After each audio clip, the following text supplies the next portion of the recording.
Good morning. Good morning to all the participants on behalf of NITTTR Chennai and All India Council for Technical Education. It's our pleasure to invite everyone to this 3 days workshop on examination reforms. It is one of the laudable initiative initiated by AACTE to reform and transform the technical education in our country as a facilitator.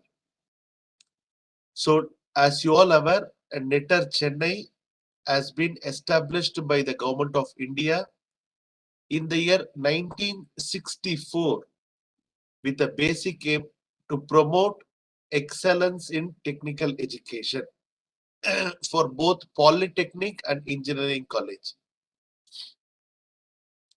On behalf of NITTTR Chennai, I invite our director, Professor Usha Nateshan Madam, the director for NITTTR Chennai,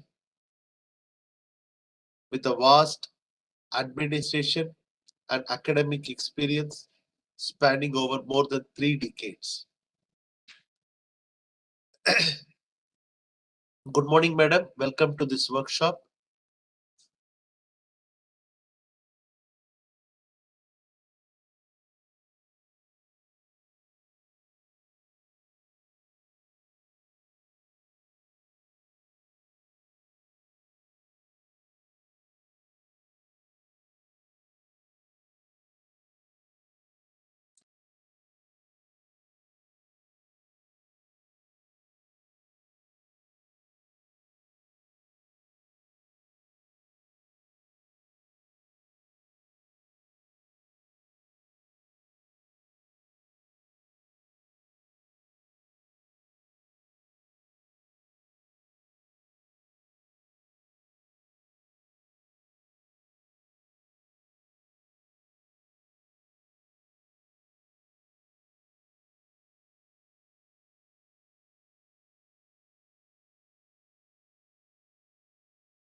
There is some technical glitch. We are looking into it. Before the formal inaugural, and I just place 3 important instruction to the participants. This program is exclusively designed and structured to the state of Maharashtra, state of Gujarat, and West Bengal. To the 3 states we are organizing. Last month we had a special program for Tamil Nadu with more than 800 participants, and around 600 participants submitted the model question paper. Welcome, madam. Just we are giving the instruction, madam. Okay. I welcome Dr. Usha Nateshan, madam, the director of NITTTR Chennai. As you all aware, AICT made this laudable initiative at organizing examination reforms, because ultimately the teaching learning is measured only through proper assessment. Assessment should bring out what the students know, what the students have learned, and to make them out to learn progress further. That is the main aim of assessment. Accessory, to sit side by, from the Latin word. So where there the mentor need to give the scope for improvement. So that is the main purpose of assessment. So we have with us Dr. Usha Nateshan, madam, a well-renowned academician and administrator, who served more than 3 decades in the College of Engineering, Guindy, Anna University, as a faculty member, director research, and various capacity. As you all aware, College of Engineering, Guindy is the oldest technical institution in the country, started in the year 1794 as a school of surveying. From a school of surveying, it has grown to the Institute of Eminence, by its research and quality output.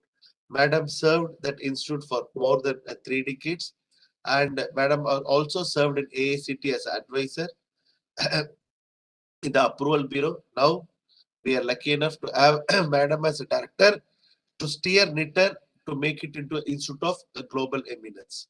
Now I request our honorable director to address the participants on the importance and the value behind this 3 days, especially designed structured workshop on examination reforms. Over to Director Madam, please. So, my dear faculty members and dear participants, very good morning to one and all. And I don't know whether AACT anyone has joined other than the host. No, madam. Okay. Okay, thank you. You are representing both AACT, NIT, and NIT. Okay. Thank you. And I'm seeing a large group of participants have registered for this one. More than 300 I could see here. It's really a good move.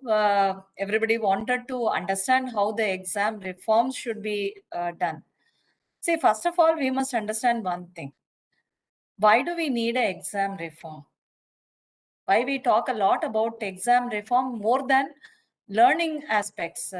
Instead of teaching learning process, we also give equal importance to examination nowadays. And we also see many times, and we always have a fear, moral fear, that in case of declaration of any results, +2 results, 10th results, we'll be worried in a way that how many suicide cases will be reported as a follow-up. See, all because of exam tensions. So we also know that there is a need for exam reforms. And we also have to blame in a way our attitude in looking at the examination. See, we all appreciate, including me, everybody appreciate if a student got a 9 CGPA, we appreciate he's a very bright student. But if a student gets a CGPA of 6 or just pass, we feel that he is untouchable kind of thing. So we are giving too much importance to the grades. So that puts the student into stress. So as we are giving more and more important to the numerical value, naturally the stress becoming accumulating from the student level. See, I don't mean that the examination need to be scrapped, but the way we look at the examination puts a lot of pressure on the student in improving their numbers or the grades. So that is the main point for which only all of us here assembled to understand how the exam reforms need to be done. We are not against the assessment. The way of assessing only we are worried. That is why we talk a lot about exam reforms. So if a student gets a higher percentage or a higher CGPA, what will be the next step? He goes for higher studies or he goes for a job. But in both the places, more than this number, his knowledge only has a value. So with in a working environment, even with the 9 CGPA, we all agree that the performance may not be as we expect. So what it indicates, the number has not the total system of assessing a capability of a student. So naturally, we have to relook the way we are conducting the exam and assessing the student's potential. If you look into the prehistoric or Vedic period, do we had exams? No. They were all only oral recitation and observing in Gurukul system. They don't have examination pattern. Even later stage in Mughal period, they have maktabs, madrasas assessment. Everywhere it is only oral. There is no written concept of examination. The first matriculation examination was held in 1857.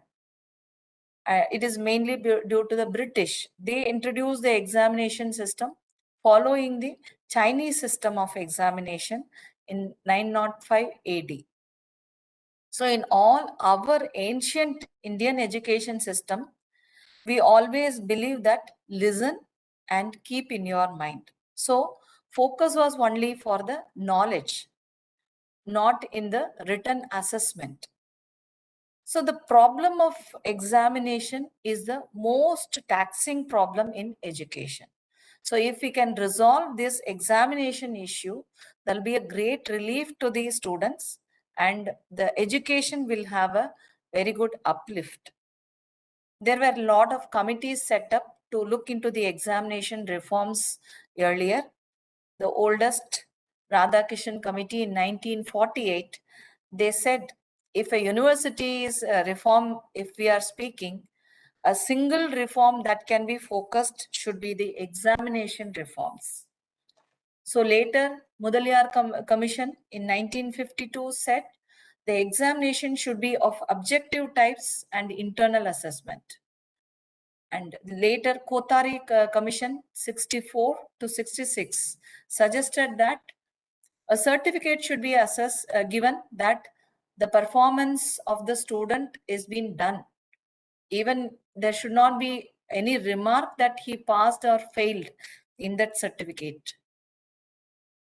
Later, National Policy of Education 1968 recommended a shift in the focus of evaluation from certification to improvement in learning. National Policy of Education 1986 emphasized continuous and comprehensive evaluation, use of grades instead of marks, and de-emphasizing memorizing, and introduction of semester system. Now, with the present new education policy 2020, emphasize transforming the assessment for optimizing learning and development with the focus regular, formative and competency based, promoting learning and development of students, focus on assessment for learning, and test higher order skills such as analysis, critical thinking, conceptual clarity kind of things. So the purpose behind the examination is evaluation, grading, and certification. But we are not, through this examination, we are not checking whether the learning outcome which is desired has been achieved or not. What is the level of his understanding? These things are really missed in this examination. So mere mark only has been focused. So through this, the learner has to be evaluated in terms of societal point of view as well as stabilizing in the external world. So the serious defect in our system is we are looking the assessment in terms of a numerical number, which may be possible for a subject like mathematical, where you can have a quantitative evaluation through the numeric number. But in other subjects, we can't assess exactly by the number alone. So as you put more and more importance to this numerical value, the student stress will be increasing tremendously. So that is the reason why we need examination reforms in our educational system. See, we all agree the education is a lifelong learning, and the examination should also be continuous and lifelong process of our educational system. So the assessment should test the higher order skills and the professional skills. So higher order skills is nothing but ability to apply the knowledge. That is what the employer wants. It's not just the number of or the CGPA. See how he is applying his knowledge and solve complex problems, analyze and synthesize and design. So these are all the higher order, higher level skills which a student or learner must have. And further, professional skills like communication skill, teamwork, lifelong learning, which all needed for the employability of the graduates. So the weightage should be given properly for higher level skills as well as for professional skills to assess a student or a learner. In the present examination system, some shortcomings are noticed. There are several. I'm just mentioning a few. It gives importance only for memorizing. And it also creates a fear and tension among the students. And the system is only focusing on numerical value, and it has a lot of subjectivity in marking. So predominantly, the focus is on the examination rather than teaching learning process. And now we talk about knowledge society in the 21st century, for which this kind of examination pattern is not suitable. And it is inflexible in the sense one size fits all principle. We all agree that different students have different capacity of learning, different ability.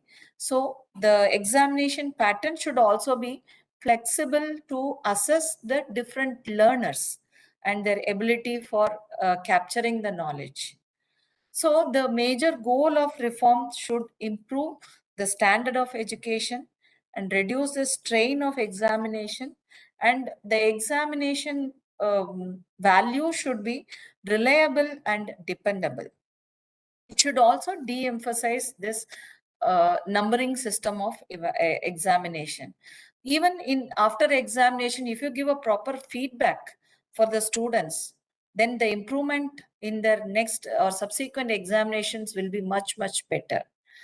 And exam reforms nowadays, the present exam reforms, what we talk, are in alignment with Bloom's taxonomy. So Bloom's taxonomy always examine the learner for their higher order cognitive skills to drive critical thinking, creativity, and problem solving, which any technical professional has to have these qualifications. So Bloom's taxonomy has started in 1956 by Benjamin Bloom, and it was well accepted in curriculum design and assessment.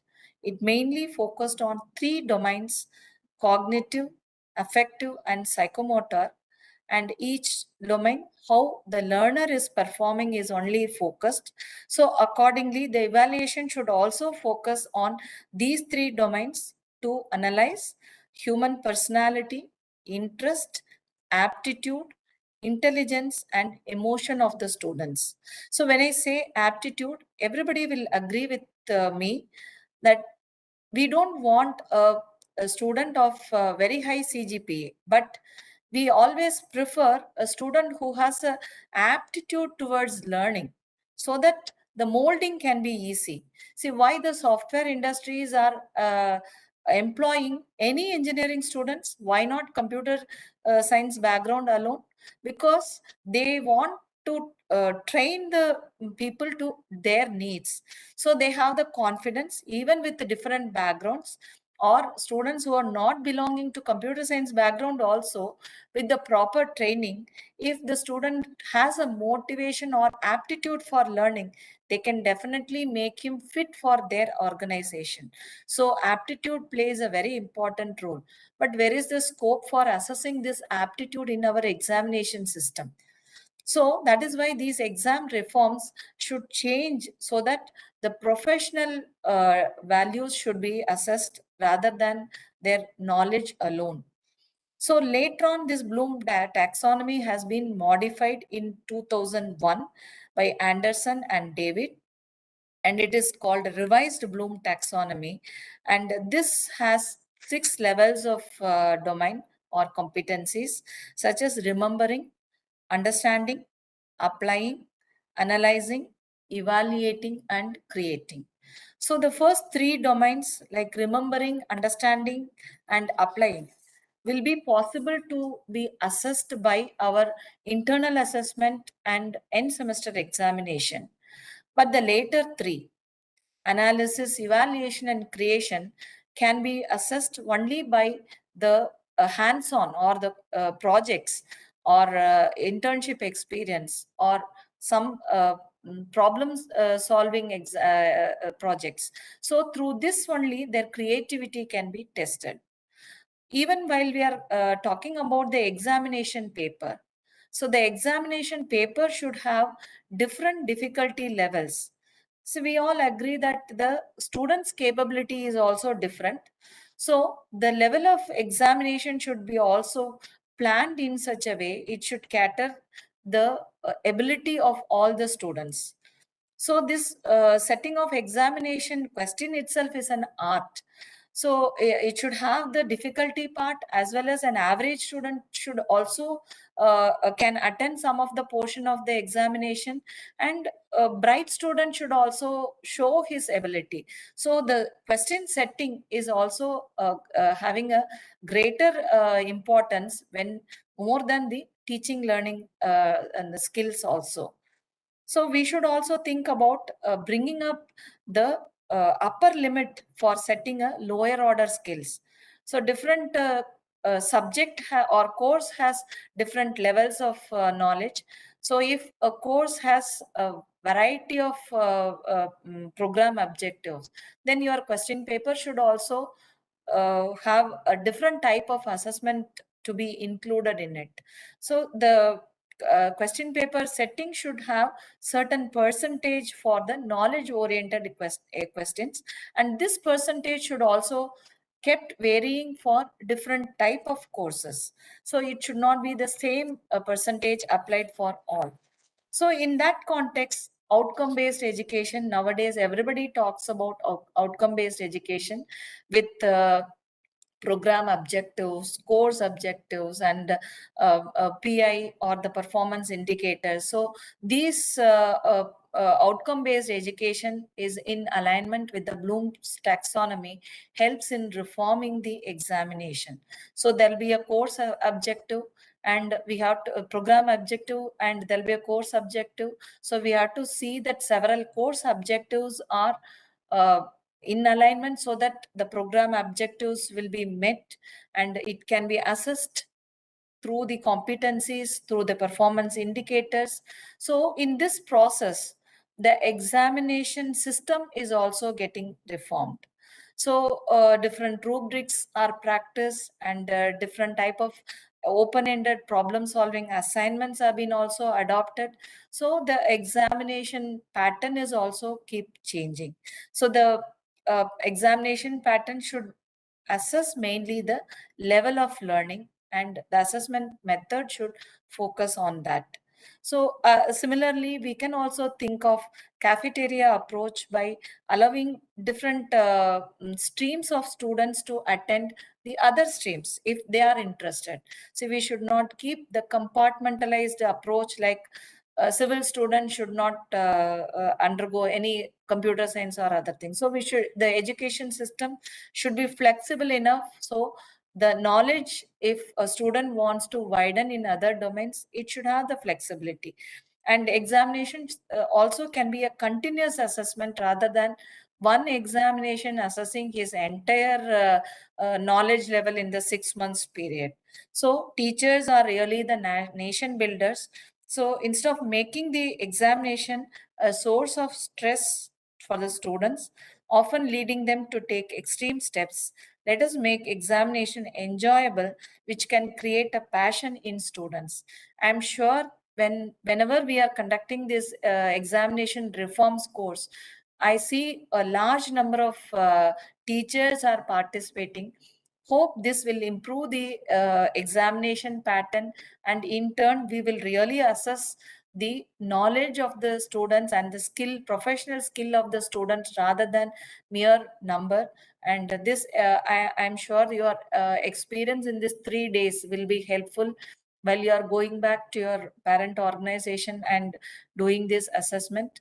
I wish you all good luck, and keep interacting with Nitter for any of your future need. Thank you. Thank you, madam. Thanks for your warm address. As madam has mentioned, even in the national education policy, they have categorically mentioned it should be a 360-degree of evaluating the students. So madam has clearly pointed out, Netter Chennai always there to serve your needs in terms of pedagogy and engineering education needs, so that your institution will become from good to great. always transform from good to great. So this 3 days workshop with a few conditions, because if you want the certificate, the first rule which you need to observe is you need to submit the model question paper. The model question paper you need to submit. Before that, I request the participants to kindly register in the link provided in the chat box. So we have provided the link in the chat box. I request all the participants to kindly register in the link, because it will really facilitate us in preparing the certificates for you as a part of, since you have participated in this course. I request you to register in the link. Second, we have a especially hand holding group, a Telegram group is there. I request the participants to register in the Telegram group. This is purely for discussing about the examination reforms. So the rules of the group is very clear. No good morning, no forward messages. It is purely related to the training program, and hand-holding group will exist for 90 days from the date of training. So till 90 days, that group will be there. After that, we will dissolve this group. So you can discuss with the peer, because basically the learning takes place more by peer-to-peer discussion. Madam was mentioning in old Gurukula system, the evaluation was basically purely on not on written test, it is based on observation.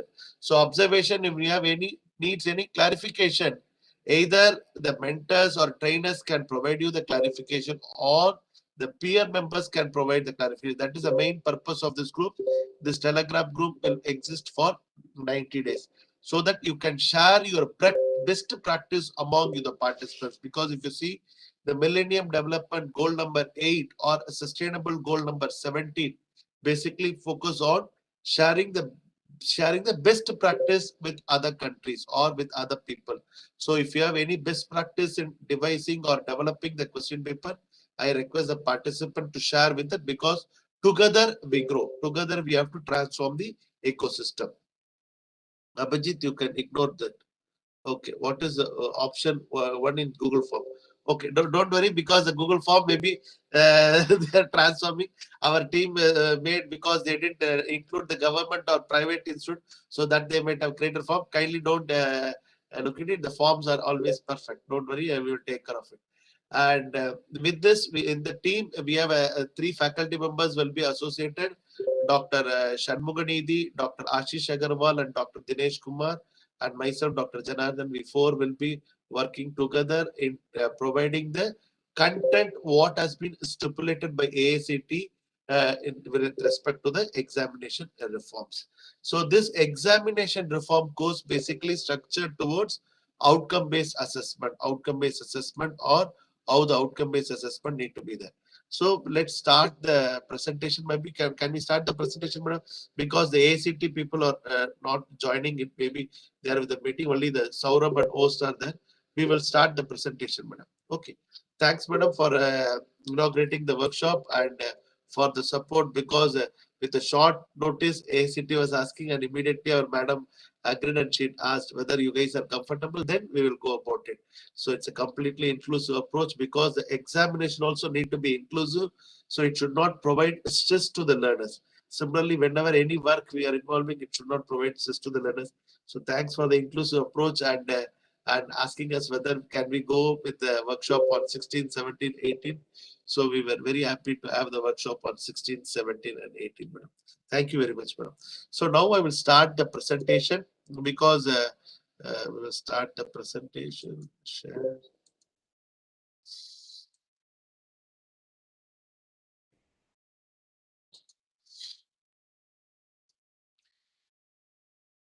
Ultimately, the learning society or knowledge society is established if you have a proper teaching, learning, and assessment nexus.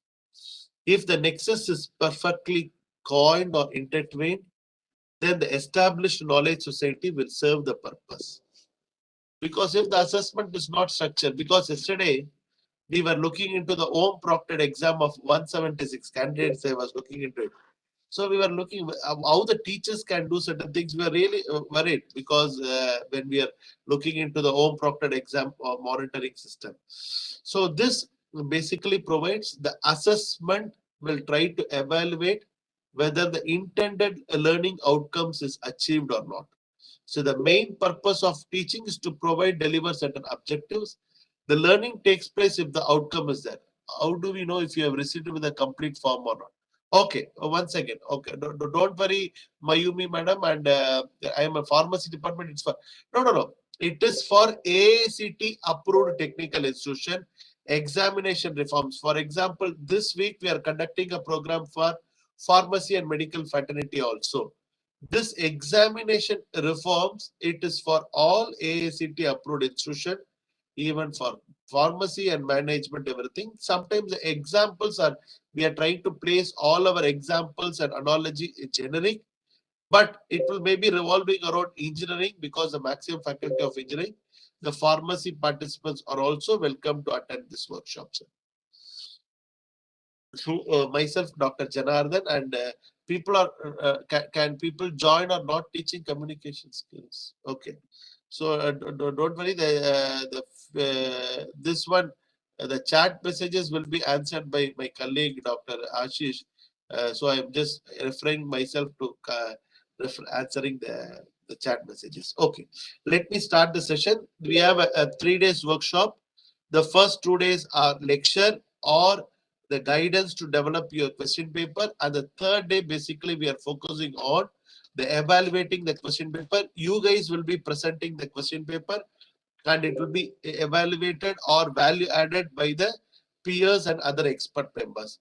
So today the first session focus on what is the teaching, learning and assessment nexus, and followed by the second session we will be focusing on what exactly the outcome, what do you mean by OBE, how the outcome is there. Now everything we'll give you. Don't worry about the Google Classroom, because before starting of the class, I make a generic instructions. First, you have to register in the link provided in the chat box. That is one. Second, join in the Telegram group. The people who have registered and joined in the Telegram group, they will be getting the Google Classroom link where we will be uploading the course content, reading material, and also where you need to submit your assignments. You need to submit your assignments. Based on the submission of your assignments, you will be provided a certificate. So that is the rule of the game. So you need to participate in few quizzes which we have already prepared, and assignment we have to submit. So don't worry, Mr. Sheshadri from our office, he will take care of the Telegram group, Google Classroom link, and the registration link. If you have any questions, you are always feel free to ask us. We are in the Telegram group. Myself, Dr. Janardhan, Ashish Agarwal is there in the Telegram group. We both will be answering all your queries, sir. So let me start the session. The first session focus on teaching, learning, and assessment nexus. Is it doing things better or doing better things? That is the first and foremost thing which you have to remember. Anyhow, we are going to do the assessment. When we are going to carry out the assessment, why can't we do it in a perfection so that the students are also stress-free and the teachers are also stress-free? We have visited certain colleges in the South Tamil Nadu where we have seen every day this college is having assessment in the morning session. So if you keep the assessment every day, what happens? The students are also lose the charm of taking the assessment. Because if you want the person to be a mastery, it is not only you have to provide the knowledge, you have to practice the knowledge and apply the knowledge at appropriate position. So the assessment should check whether the knowledge has been acquired or not, whether he has practiced or not, whether he is in the position to apply the knowledge or not. That is the main crux of assessment.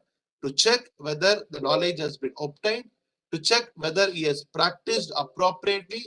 Third, he is in the position to apply the knowledge at appropriate time and appropriate position. That is the basic aim of the assessment. The first, I'm making a disclaimer. In this lecture, the content expressed are purely my technical perspective. It does not represent the organization to which I am affiliated. This training program revolves around the fundamental concepts of what we have, that is outcome-based education. Outcome-based education as per the Washington Accord. What exactly the outcome-based education is? Nothing but our old Gurukula system where the students will graduate at a different time. The fundamental of outcome-based education is very simple, provided by the studies. The learning is fixed. The learning time varies.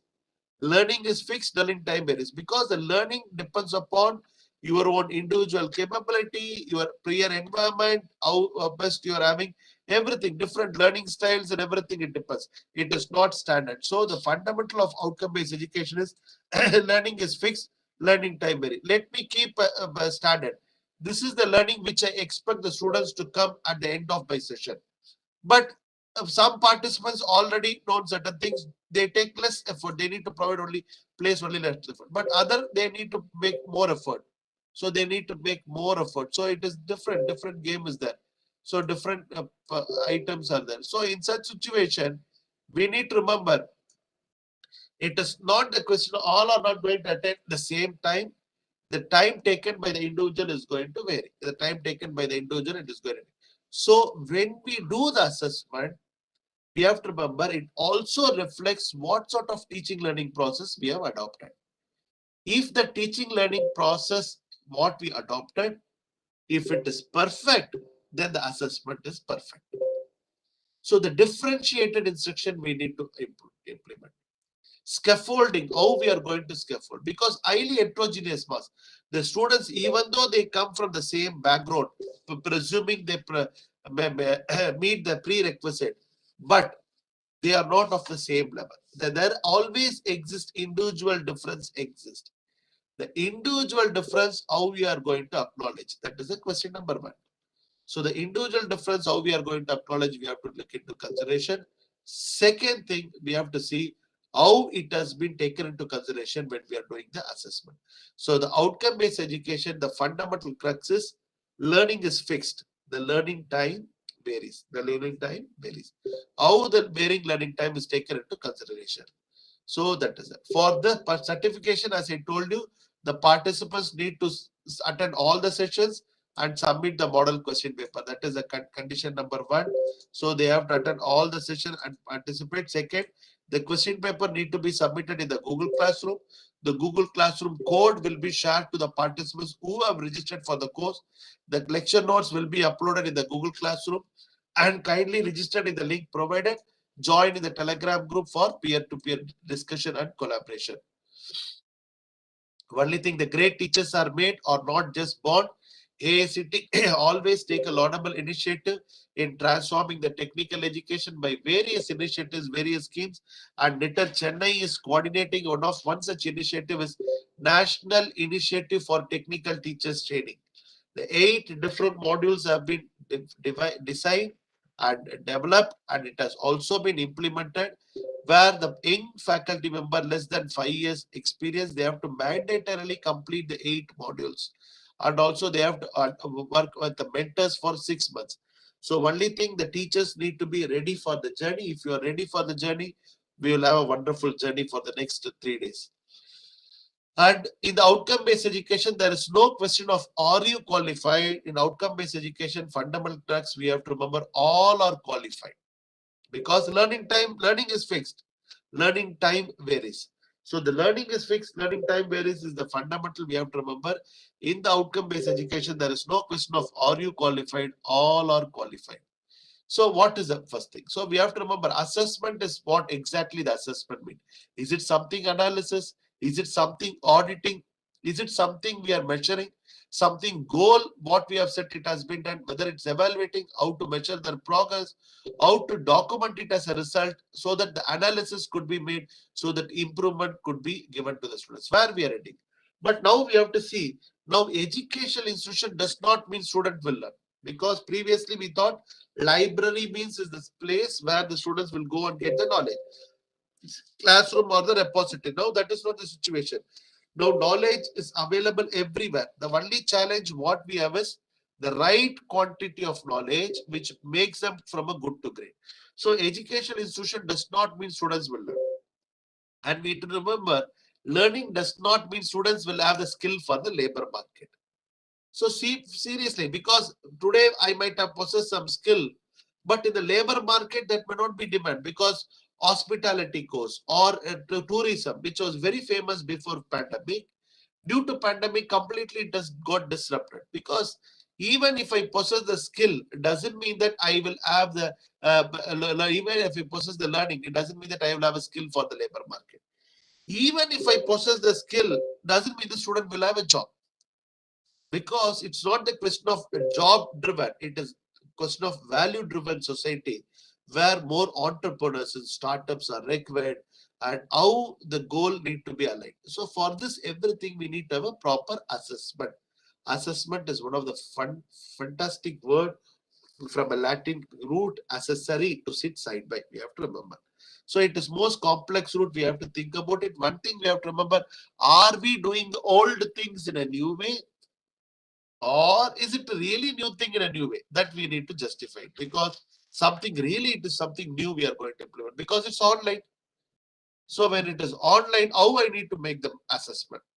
Because in the classroom, I can make my observation, face-to-face observation. I can see the students blinking, how the students are behaving. I can frame assessment accordingly. But it is predominantly online, how to make it. But one thing you have to remember, this is the most important time to be in the education. And it is the most important time where we have to take care about education, even during the pandemic.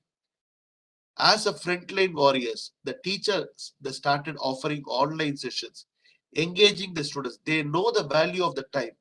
If they get disrupted for 1 year, the students, they cannot make up. So they don't want to have academic break. The faculty members started offering online courses.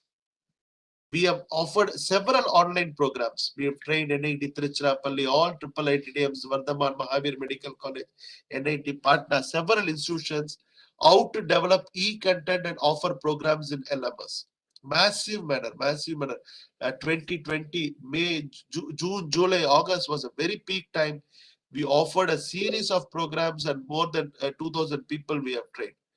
So it is the most important time to take care about of education. It is the most important time to create impact in education. It is create impact in education. So educational institution, ultimately, why we are doing the assessment? We have to provide the knowledge, check whether the knowledge has been provided appropriately or not. This knowledge should fetch them a job. If you're not going to provide the job, why the people are going to take the knowledge? They're not going to come to the, because ultimately my livelihood improve if I have a good knowledge or good education. And if you provide only the job without proper education, the companies will not come to you, because the company basically need the proper skill set students. That is very, very important. So education institution, knowledge and job. And this knowledge provided in two spaces. One is physical space. Second is digital learning space, physical space and digital learning space. The physical space is shrinking and the digital learning space is increasing. The digital learning space is expanding. Now the knowledge is obtained more from the digital learning space and less from the physical space. So from the classroom, from library, from workshop, practical laboratory, the focus of learning have changed. Now we call it as a learning space. How this learning space is restructuring, it is very, very important, and we have to focus on it. And in the outcome-based education, as you all aware, we are doing evaluation at different aspects to check whether the learning outcomes are achieved or not. If the learning outcomes is achieved, then we check whether the program outcomes is achieved, whether the program education objectives is achieved, and finally, we are seeing whether the mission and mission of the institution is valid or not. So both short-term and long-term outcomes we are measuring it. And if you observe upon the subject completion, upon graduation, few years after graduation, we are going to make the assessment or evaluation. So if you remember, define the intended learning outcome. How to define the intended learning outcome? What the Bloom's taxonomy, our honorable director mentioned about Bloom's taxonomy, and also Benjamin Bloom's taxonomy and Anderson taxonomy, which is known as a revised Bloom's taxonomy of 2001. If you observe, the Bloom's taxonomy had its inception from the University of Chicago. Chicago is a place for several things have happened. Maybe Swami Vivekananda went and delivered a lecture, so it created an impact. And also Chicago, University of Chicago, several people, even our Raghuram Ranjan sir, former RBI governor, several things. Chicago is a hub of several transformation. And from the Chicago, he was working as a controller of examination. At that time, he has observed the question papers of a and quality, how it has to improve. That's the Benjamin Bloom's theory goes and how it comes. So first, you need to know how to define the intended learning outcome. So today, after this session at 12 o'clock, we have a session by Dr. Ashish Agarwal, and Dr. Shanmuganidhi will be focusing on how to define the learning outcomes. How to define the learning outcomes. Your voice is echoing, sir. No idea because I don't know. Echoing, I don't know. Maybe I am not, I didn't keep anything on.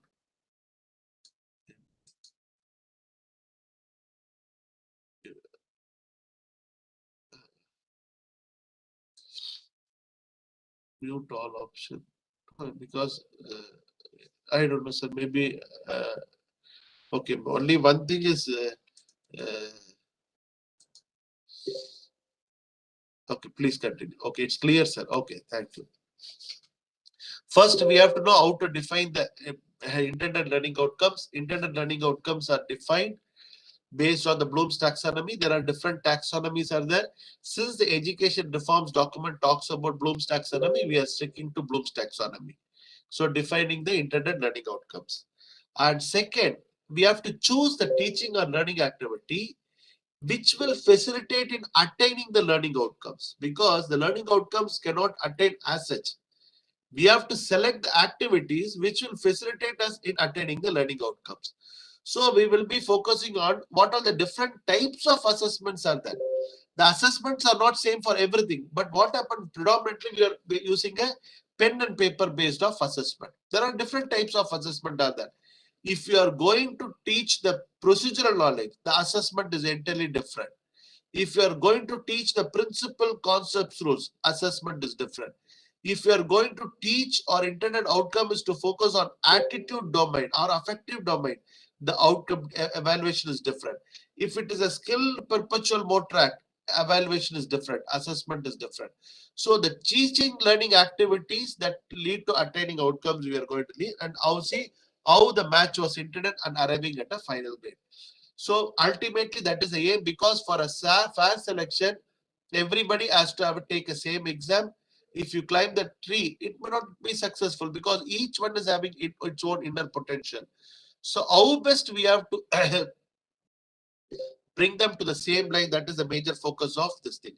And ultimately the testing environment also need to be there. Suppose if you're going to test the car driving, but if you're providing a situation like this, so it may not help us to test the real knowledge what the students possess. So we have to have a proper testing environment. We have to have a proper testing conditions and skill set which match to the needs of the content, which match to the needs of the content. I cannot ask for a procedural knowledge. I cannot ask a pen and paper method, because for the skill set to know, if I want to know the driving, I need to have a proper driving examination rather than asking them to write a theory on how to take a left turn, how to take a right turn, how to take this thing, because that is not going to serve the purpose. So it has to be properly structured, which is very, very important, because I have seen in abroad, taking a car driving license is not as easy as you visualize in India. I'm not comparing apple and orange, but still I'm making an analogy. One of my roommate was very good in driving. He had an Indian driving license and international driving license, and he came to it valid for only for 6 months. So after that, he wants to go for a driving license for US. And that taking a driving license is not as easy as we visualize. It is really a tough job. It really measures your skill, and it is one-to-one test. So he asked Jayana, can you give me your car so that I can go for driving license? Okay, I said, okay, I'll give. And I made him to drive, and he was driving perfectly. I said, Bala, you are driving perfectly good. So what happened when we took them to the examination? All it is examining and examiner, only one-to-one test. When they come out near to the gate, that examiner told you have failed. Then he didn't stop and he didn't return to the examination. He made him to drive for the entire 45 minutes. He was having a test, and still he was stressed. You remember, he was keep on thinking, what is the reason for my failure? What is the reason for my failure? So number of errors he started accumulating. Then I was thinking, okay, when he came out, I asked, Bala, what happened to your license? He said, no, Jaina, I got failed. I told, how come you will fail? You are driving perfectly good. No, let's see and wait for the results. Because there, even if you pass, even if you fail, the examination report will be a detailed examination report, which we need to appreciate. Because I had a professor known as a Professor Sarkunan from Anna University College of Engineering, Kindi. When we submit an answer script for PG program, He writes more than what we have written. That much because he did his PhD from University of California. So I have observed the people, the evaluation is ultimately to improve. Just if I give reduced mark, what is the purpose of reduced mark? If you do it, it may not be good. So sometimes you might think, if I invest time in spending a 60 papers like that, how I will be evaluated? Because the teachers are not evaluated based on the work what they have been doing. They have been evaluated based on the research publication. They have been evaluated how much projects you got. But the main work of teaching and learning had not been given a due importance as other criteria. So luckily, the national education policy paved us a way. Teaching intensive university, research intensive university. Teaching intensive university, let us focus on more teaching because that transformation is needed because that is really need of them. So when we looked into the results of Bala, we got it. Because in India we have three things. You remember clutch, accelerator, and brake. One leg we will keep it on clutch, one leg we will keep it on accelerator and brake. Unfortunately or fortunately in US, we have a cars only with accelerator and brake. It is automated. There is no clutch. What he did, this guy kept one leg on clutch, one leg on brake, one leg on accelerator. So obviously he's a potential threat to the fellow travelers who are coming on the road. So that is the way. So the evaluation need to be perfect. Our madam has clearly told in the beginning, evaluation. What exactly evaluation? Gronland in the book of measurement and assessment, he has clearly mentioned the students go to the school or college to learn, not to take tests. In addition, tests cannot be used to indicate an absolute level of learning.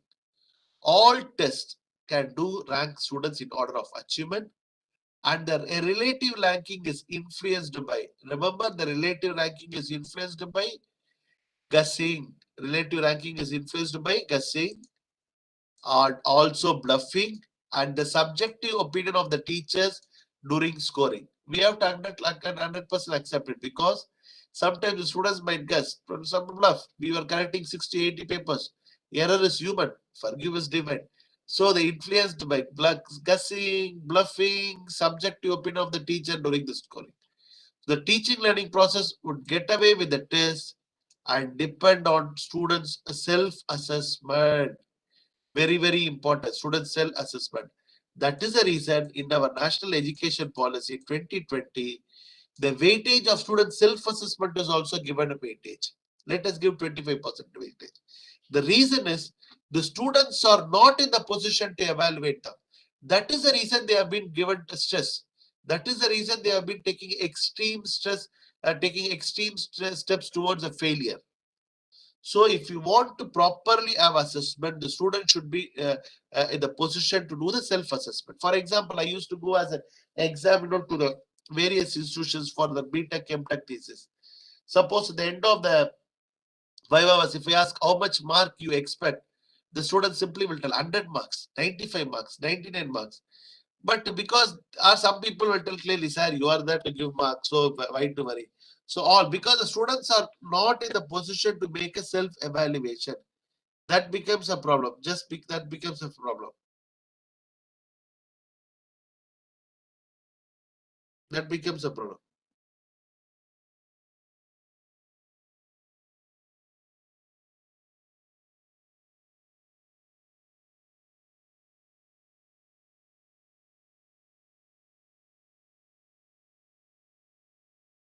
So that becomes a problem, and that we have to take care of it. That becomes a problem. So the self-assessment is needed, and they should know where exactly they stand. Sometimes over ambitious or sometimes beyond reality, that creates too much stress. So what are the challenges and solutions? Predominantly in our teaching learning process, we are trying to focus on content-based education. We are trying to teach the content, but where this content is used, how it is going to get implemented. If it is properly covered in our teaching learning, that assessment is going to be the perfect, easiest task for both the teacher as well as the students. Unfortunately, our focus is more on content delivery rather than the context delivery. If you cleverly content to context, then the contest will be very, very easy. So the content to context is need of the hour. If you cover from content to context, then the assessment is going to be there. That is the reason NITR Chennai offers various programs in this area how to teach the engineering mechanics, how to teach soil mechanics, how to teach Python. So basically to focusing on the teaching learning process and also the process of assessment, also the process of assessment. So the assessment depends on the type of teaching, what you do. Is it a factual information? Is it a visual identification? Or is it a principle, concepts, rules? Or is it going to be the procedure? Or is it going to be the skilled perpetual mode track? Or is it going to be desirable attitudes, opinion, and motivation? Desirable attitudes, opinion, and motivation. Depending upon this thing, the content, depending upon this thing, this is going to be framed or structured. So accordingly, we will work on it. So that is the need of them. So assessment and evaluation, as I told you several times, assessment accessory to sit side by where ancillary to sit side with. So where it implies for the students, with the students, and for the students, and not to the students, because it is not to brand them. It is basically I am with the students to the improvement. I am to the students for the for, because we have made some survey.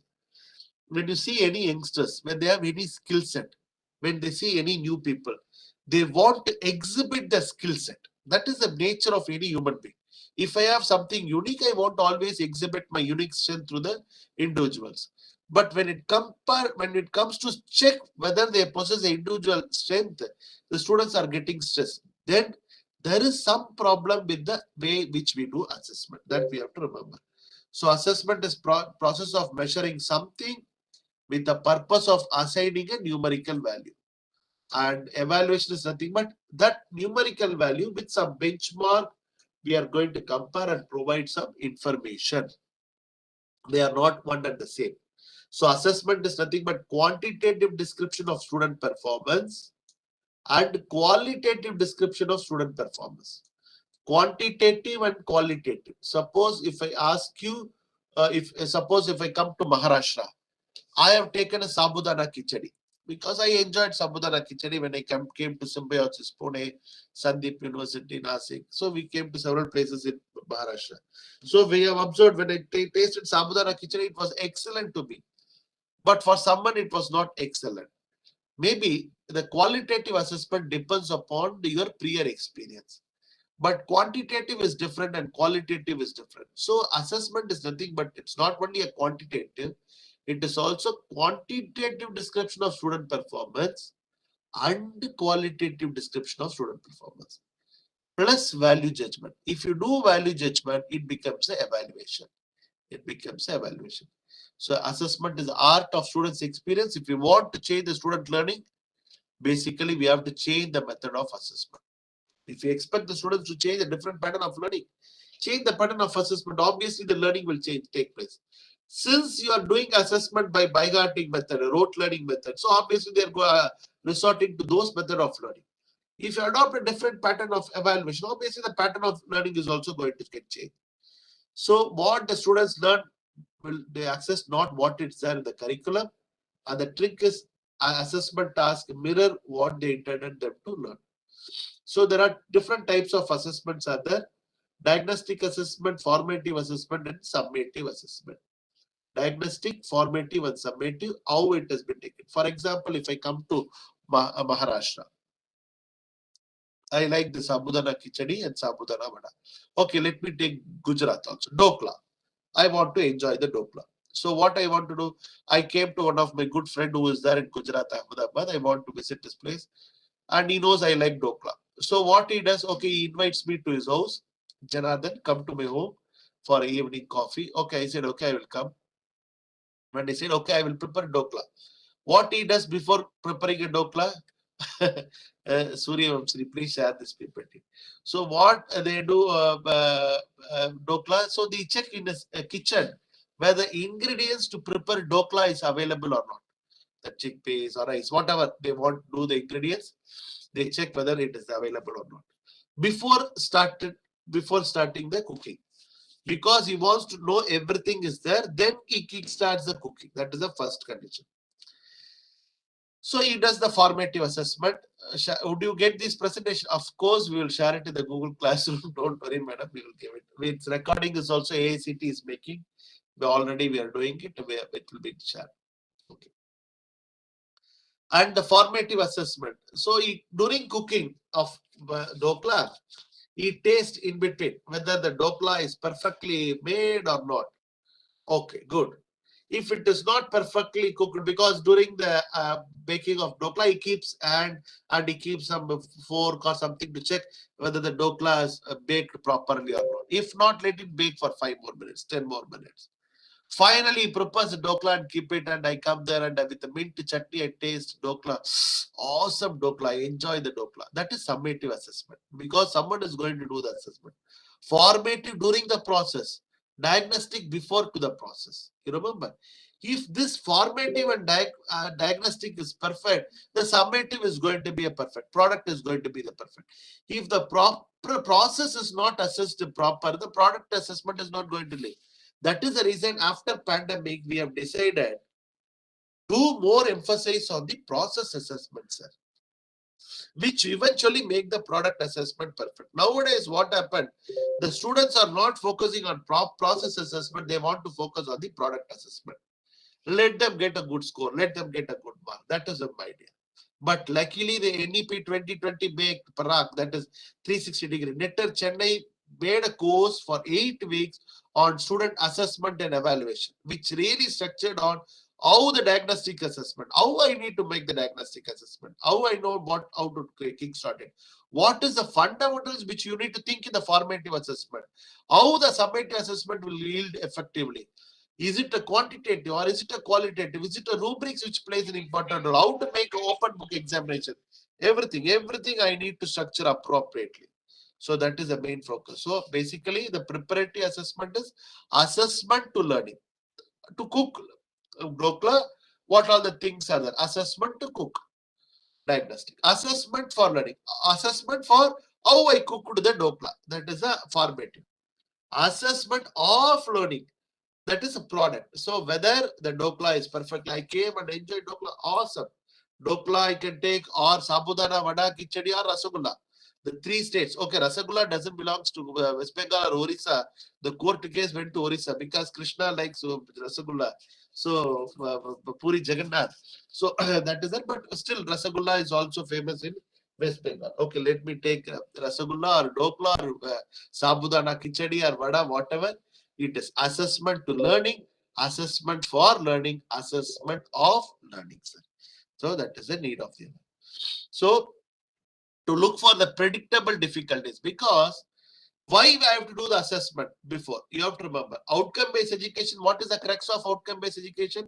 Learning is fixed. Learning time varies. So if I know the predictable difficulties, the learning time vary could be minimized.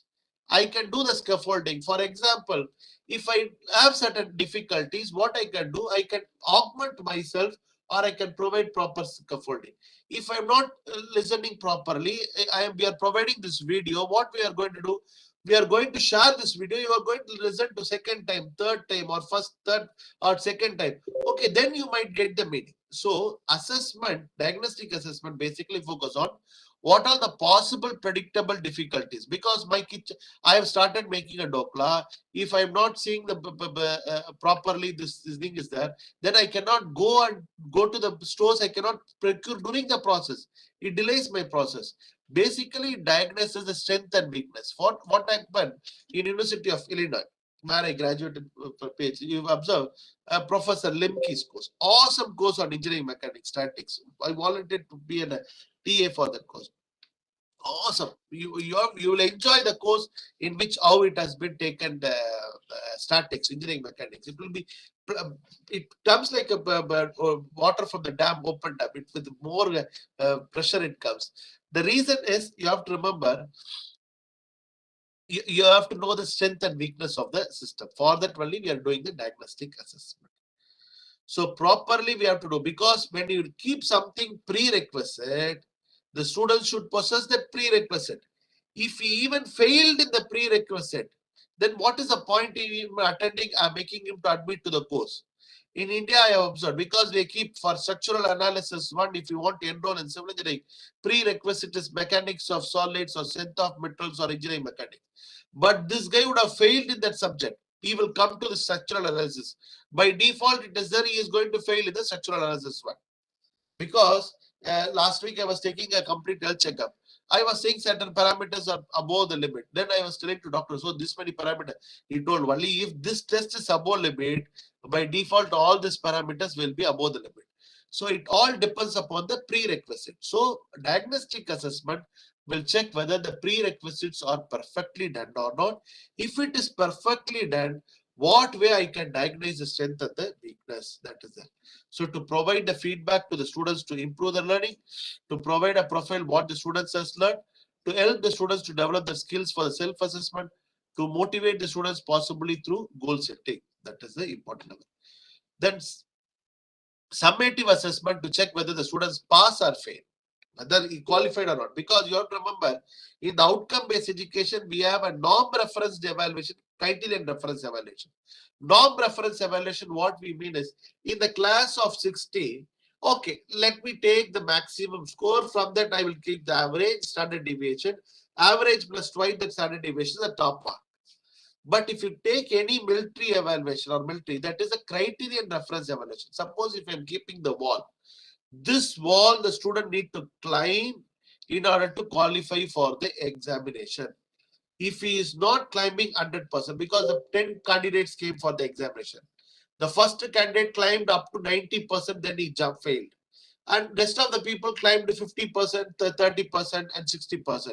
Then the first person cannot claim, sir, I climbed to 90%, make me pass.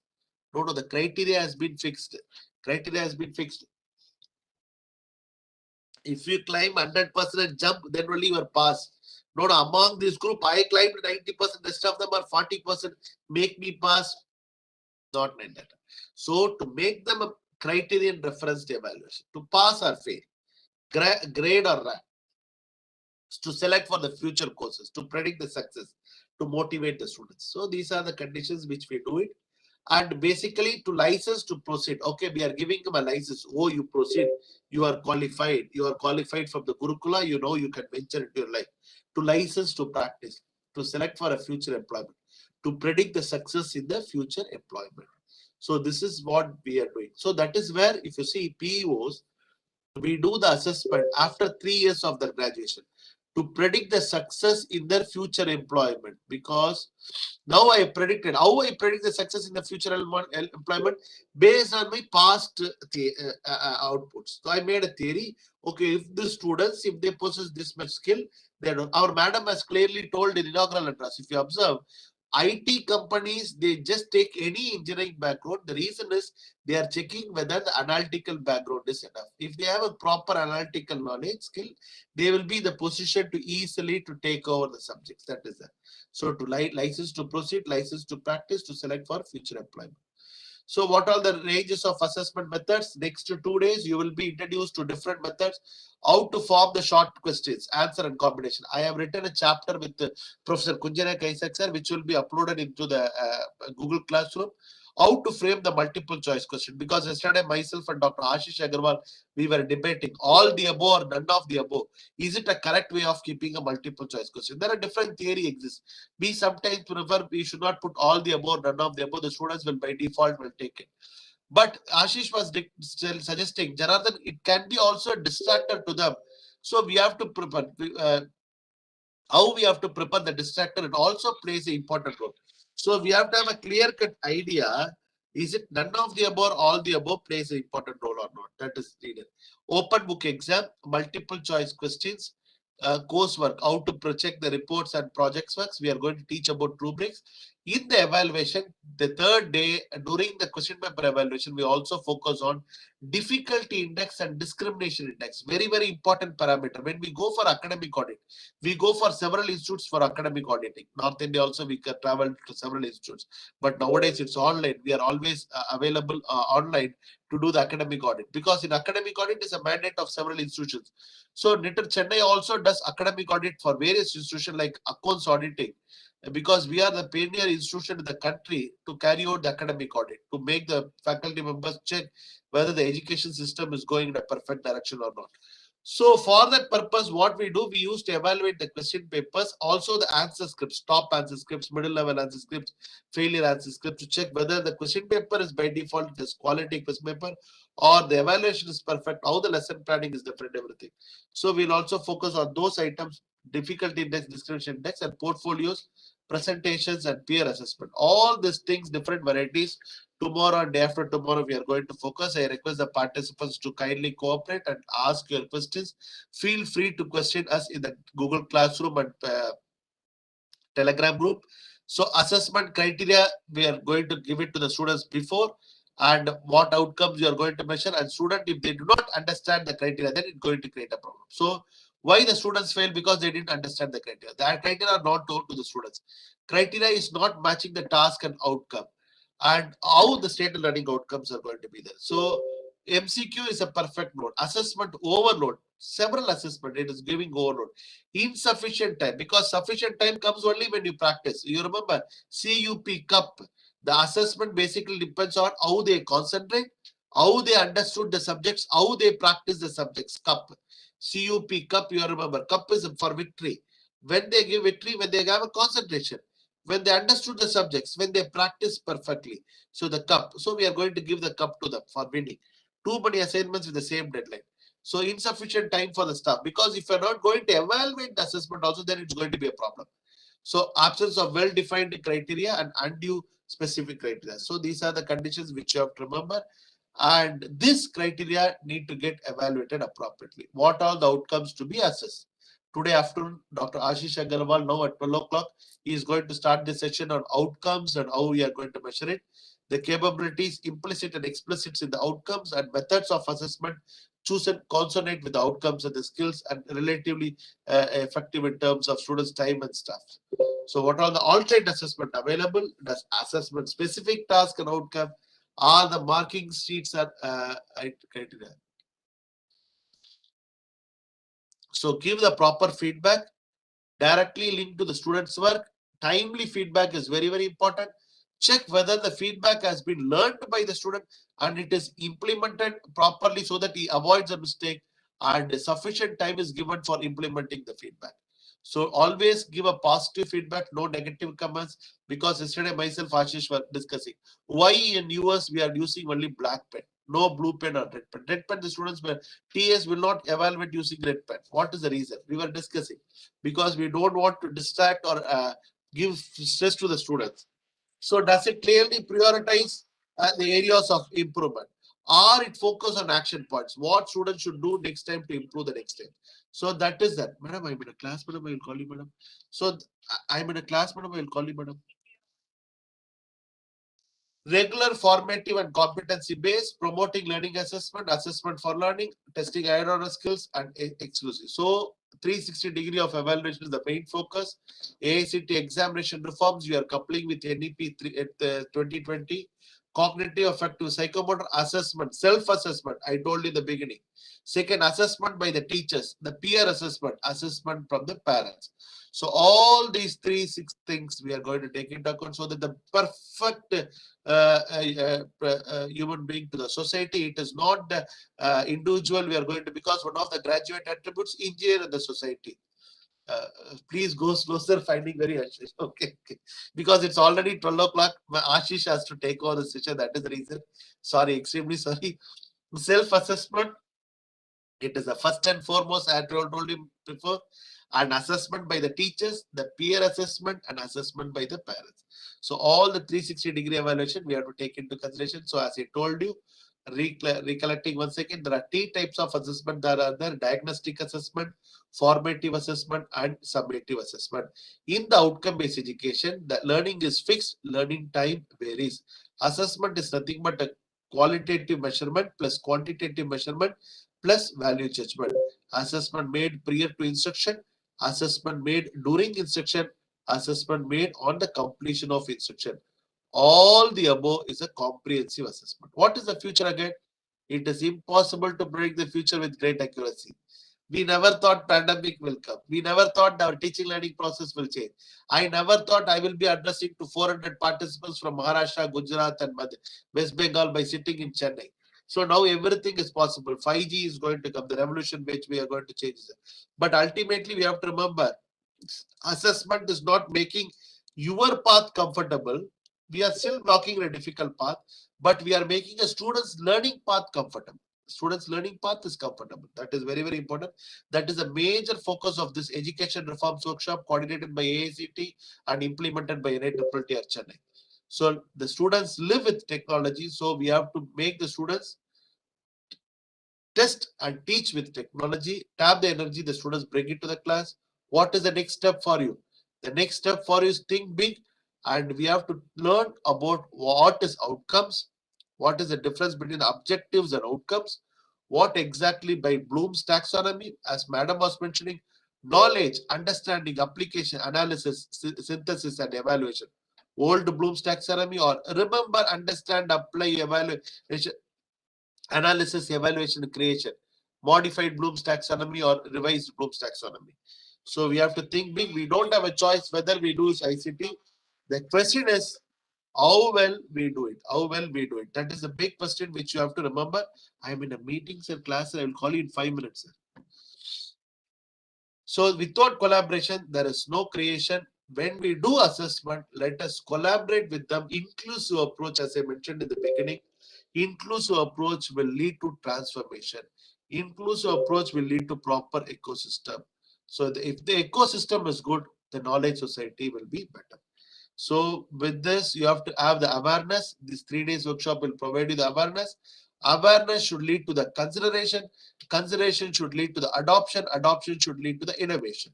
So I request the participants to be aware what different terminologies. Kindly consider and cooperate and do the assignments what we give. If you adopt it with innovation, the society will be a perfect society. So I hope this AICT workshop will improve your efficiency, enrichment, enlightenment, and proper outcome is achieved. So in this workshop, we are going to have some live sessions, reading material, which will be uploaded in the Google Classroom, and you will be having active participate in the discussion forum. 4 or 5 questions which myself and Ashish are going to post it in the Google Classroom, which you are going to discuss qualitative research. We are going to do it, and finally we are going to have some assignment, quizzes, and questionnaire survey, and finally you are going to submit a model question paper. Once you submit the model question paper, you are certified for attending this workshop. Thank you very much, sir. Getting information from the internet is taking the water from the fire hydrant. Be careful. All things from internet is not correct. So authentic information you collected, that is very, very important. It does not matter how many resources if you have, if you don't know how to use them. So he has lot of ladder, but he doesn't know how to use the ladder. So we have lot of things are available. We don't know how to frame the question paper. So framing a question paper is an art, sir, Because I have seen one question paper from one of the university. They have asked, what is Darcy's law? You remember what is Darcy's law? If the student write like this, law written by Darcy's law is Darcy's law. You have to give a mark. You cannot, because the question is, what is Darcy's law? The question has to be defined Darcy's law. So the question paper from a very famous university, if it is like this, what will be the outcome we are going to measure? So we have to be very careful, sir. Very careful. Very, very careful. So I don't know whether I provided the information or misinformation. I don't know, but I cannot try it once again. It is already 12 o'clock. Ashish is ready to with the batting. So the next batting is going to be Ashish. So I don't know whether I loaded you with several stuff. It is just the introduction session, and I am pretty sure this lecture, inaugural lecture, would have given you some spark. I am pretty sure this spark will make you to make wonders. I am 100% sure. So thank you very much. I know we are slow in this race, but we are steady in this race, because when we compare to developed countries, luckily by touchwood, we have seen more than 10 countries where we have seen the examination assessment patterns are completely different, and it is good. So we have to see how we are going to win the race, but we are slow, but we are steady. And if you have any doubts, further comment, unanswered questions, unresolved issues, Obviously, you can question me now, or you can question me due to time constraint. You can put in the Telegram group. I am there, or you can Google Classroom. You can always connected with me through my WhatsApp number and email. Thank you very much. Thanks to AACT. Thanks to Nitter Chennai for providing me an opportunity to get connected with several participants. I hope this 3 days workshop will really enrich you and enlighten you in the assessment so that the examination reforms will help us to transform the society. Thank you very much, sir.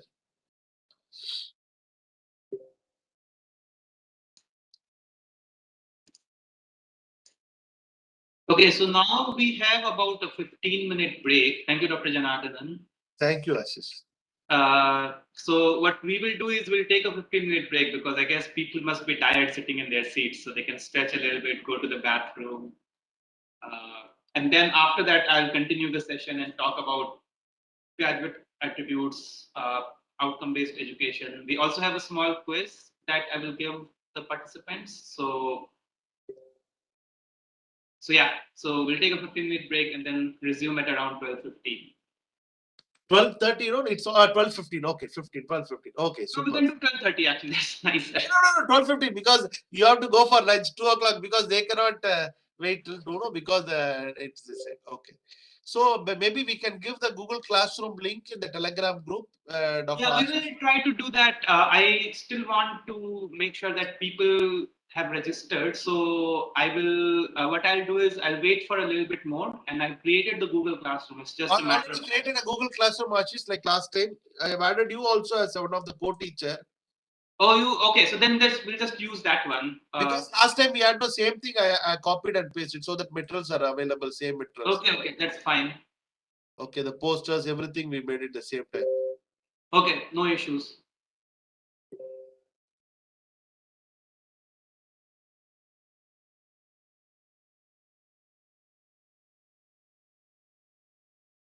I posted the material last time examination for the documents also.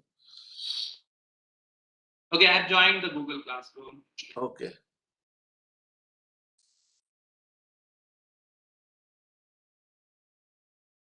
Okay, we'll be back at 12:15.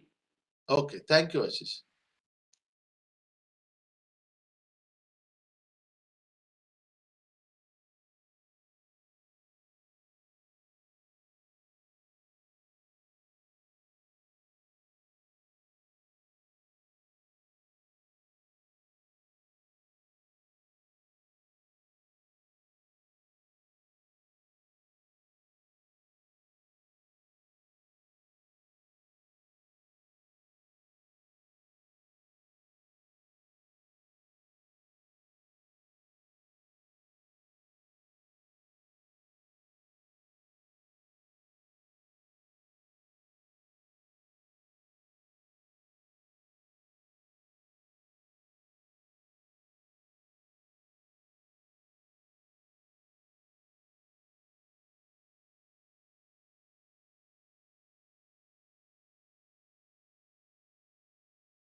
Okay, so we are back. Can everyone hear me?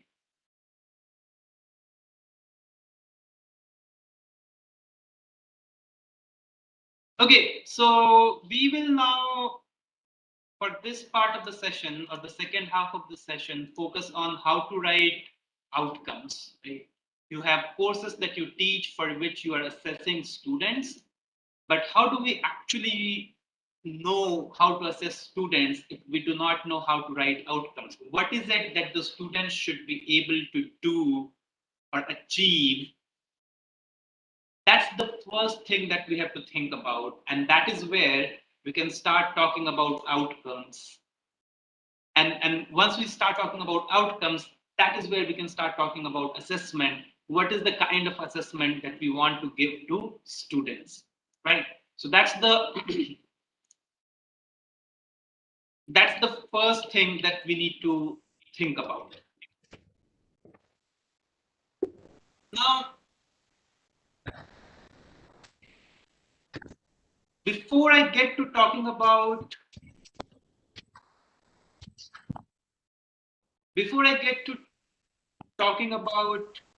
program outcomes and need for outcome-based education, I want to ask the audience if there's any questions that you have from the previous session or any logistical concerns that you have.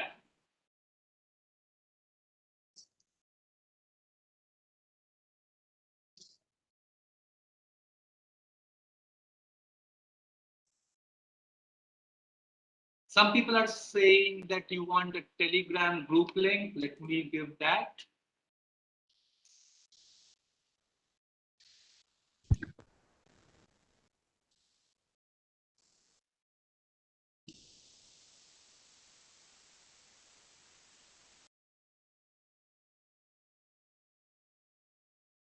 For those who have just joined and missed the earlier part of the first session, I do encourage everyone to register for the course if you have not already registered.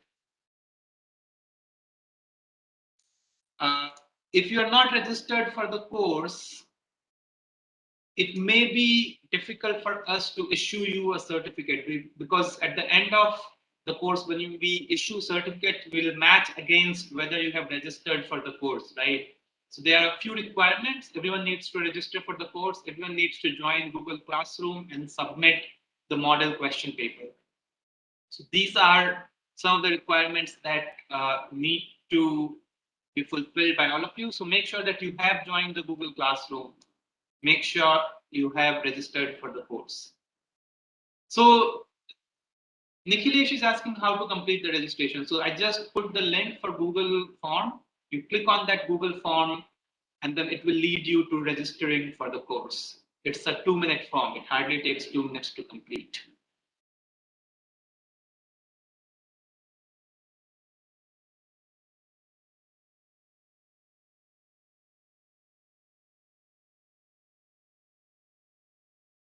Google Classroom link is on Telegram, so you can either join Telegram and you can get the link from there. Or if you register for the course, we'll send you the Google Classroom link. I do not have the Google Classroom link at hand, but let me check once again. I may be able to give you the Google Classroom code.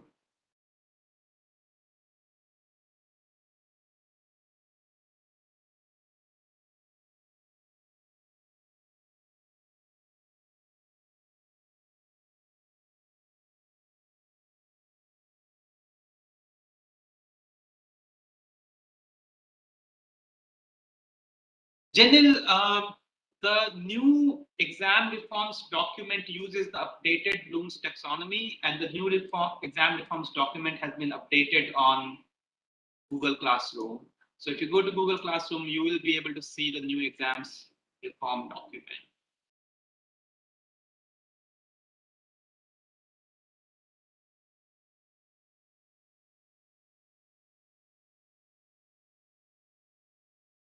Oh, and then somebody has put the Google Classroom link. Thank you, Mayuri.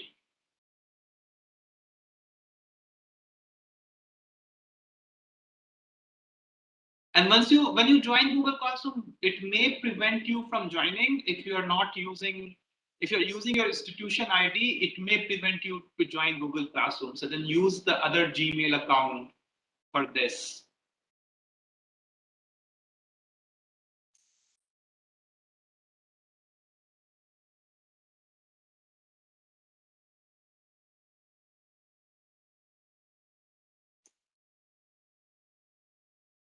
Okay, so I guess everyone is here. I do want to start the session, the second half of the session. Class code is, can we use any Gmail account? Yes, you can use any Gmail account. Class code, people are asking for the class code. This is the class code.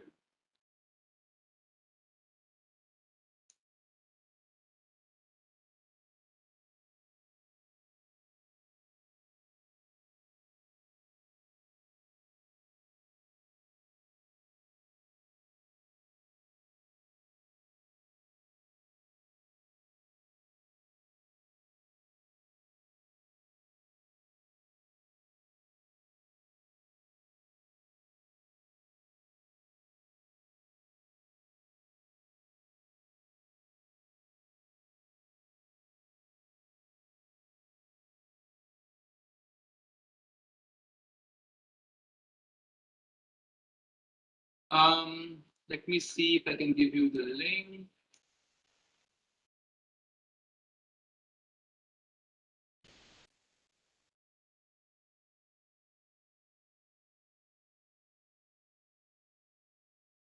Okay, this is the Google Classroom link. I'll give everyone 2 more minutes to join Google Classroom or register. And after that, we'll start with the agenda for the second half of the session, which is talking about outcome-based education and understanding graduate attributes, competencies, and performance indicators.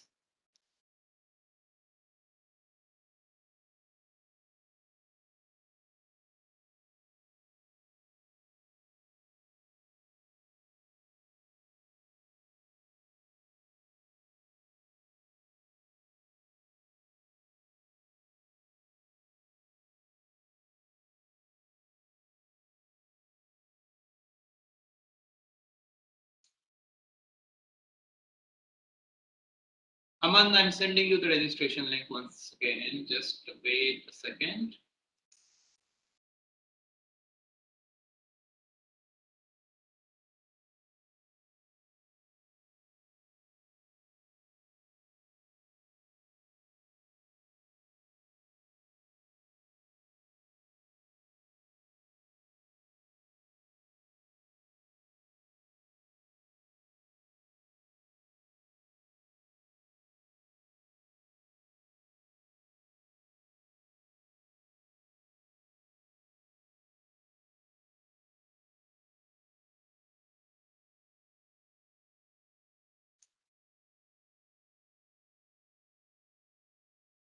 So I have about 551 people in this, 555 people in this room, and I only have received registrations from 468.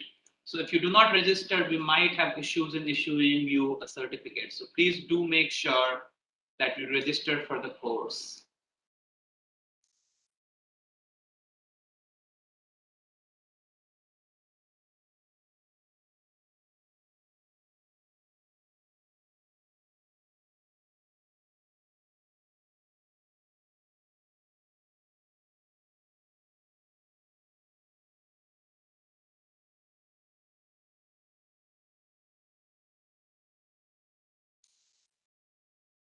Okay, so welcome back to the second half of the day. We will start this session with a small quiz on outcome-based education and exam reforms. And after the quiz, I'll talk about the outcome-based education. I'll talk about how to write program outcomes, performance indicators, and graduate competencies. So we'll start off with a quiz. So I would request everyone to go to this quiz link. So please go to this link, and I'm going to put this quiz link on Google Classroom as well.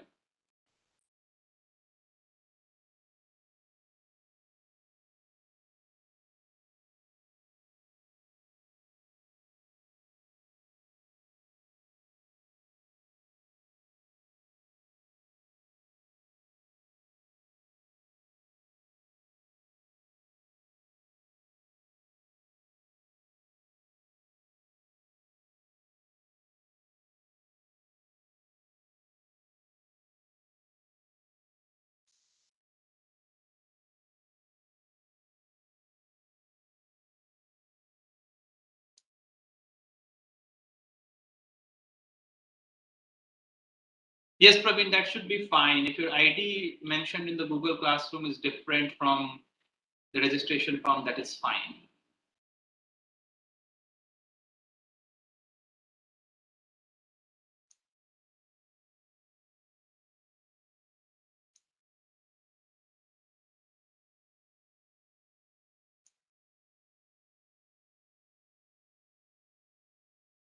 So we are not sending acknowledgement after registration, so don't worry about it. I've sent a quiz link. Please complete that quiz.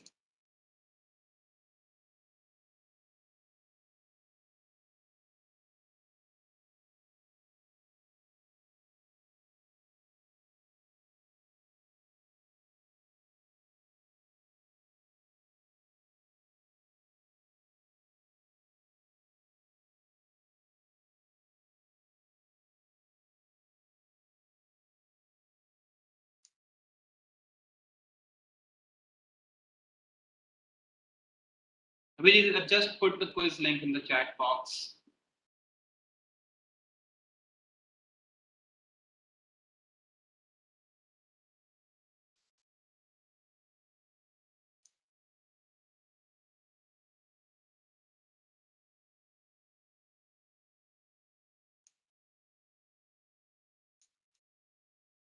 I can see that people have started responding to the quiz, so please respond to the quiz.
This is the quiz link again, Swapnil.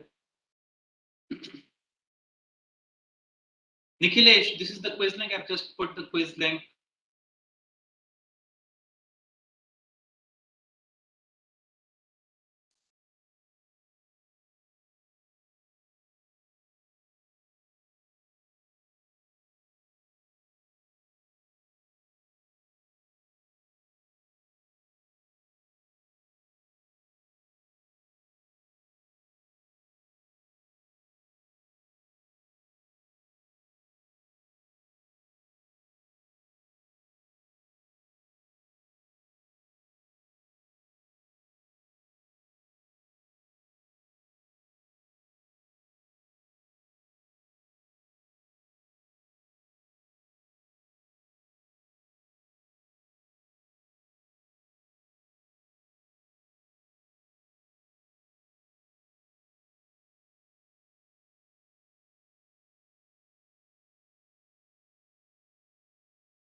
Somebody is saying that Jigger is saying that they got 12 marks. Okay, that's not bad actually.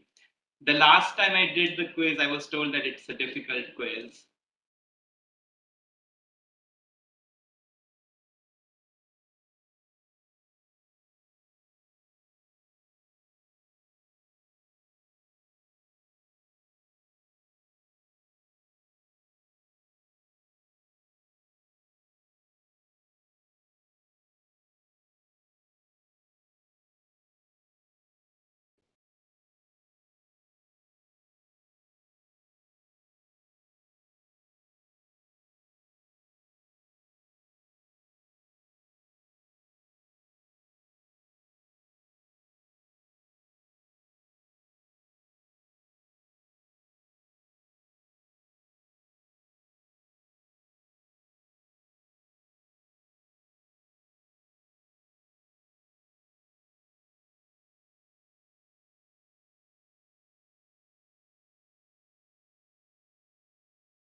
I'm putting the quiz link again.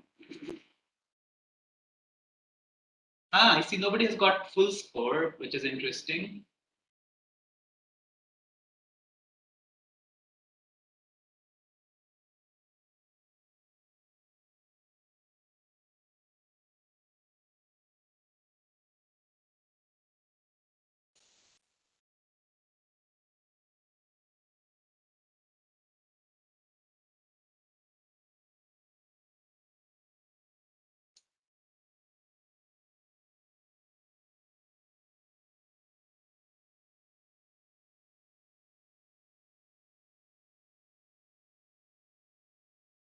I have 1 or 2 people who have gotten full score. So now there are people getting full score, which is good.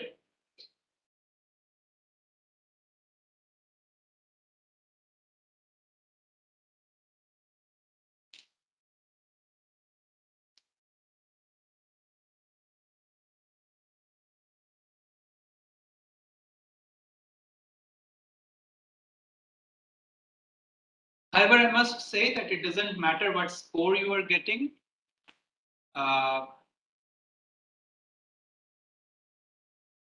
You can get whichever score. This score do not matter. The whole idea is that I want to see how much people know about outcome-based education and exam reform, and that will actually help me make some conversation going forward.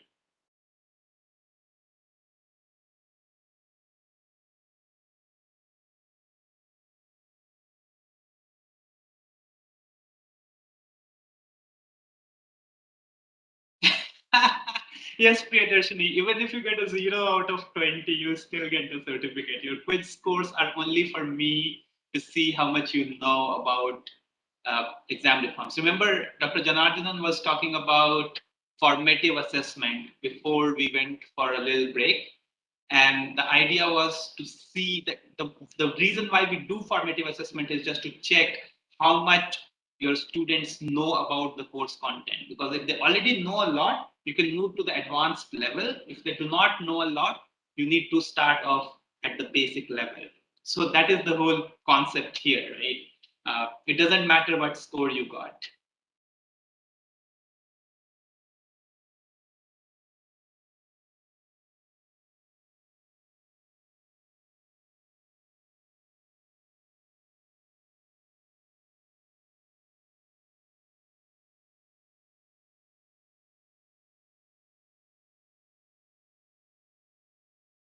I'm going to put the quiz link again.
So just to let you know that 8, 10 or 12 is what most of the people are getting. So if you are getting 8, 10 or 12, you're not really doing anything worse than the average of the class. So that's actually a good score. It's not an easy quiz.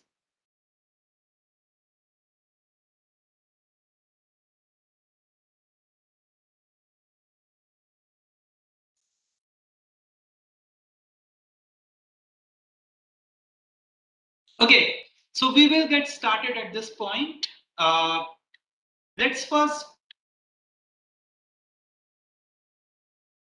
this is the quiz link, Ashwini.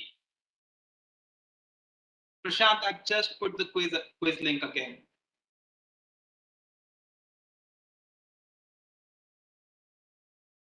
That's fine. Whichever marks you got in the quiz, that doesn't matter. I was just telling Priyadarshini that the marks that you got in the quiz do not matter, so do not worry about it. Now, the next thing that we start want to start talking about is the outcome-based education. Now, can anyone write in the chat window what you mean by outcome-based education? What do you mean by outcome-based education? And why do we need outcome-based education? So 2 questions. What do you mean by outcome-based education? Why do we need outcome-based education?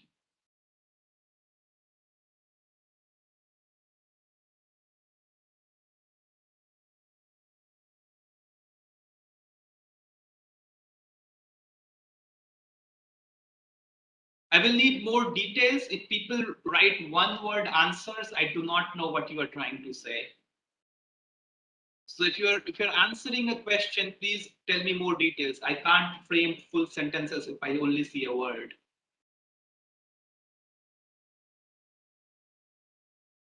So Vijay is saying outcome-based education is targeted at achieving desirable outcomes. Okay. Harshada is saying what capabilities students should acquire. We need to know. Yogita is saying outcome-based education is nothing but what we are expecting teachers to teach and students to learn.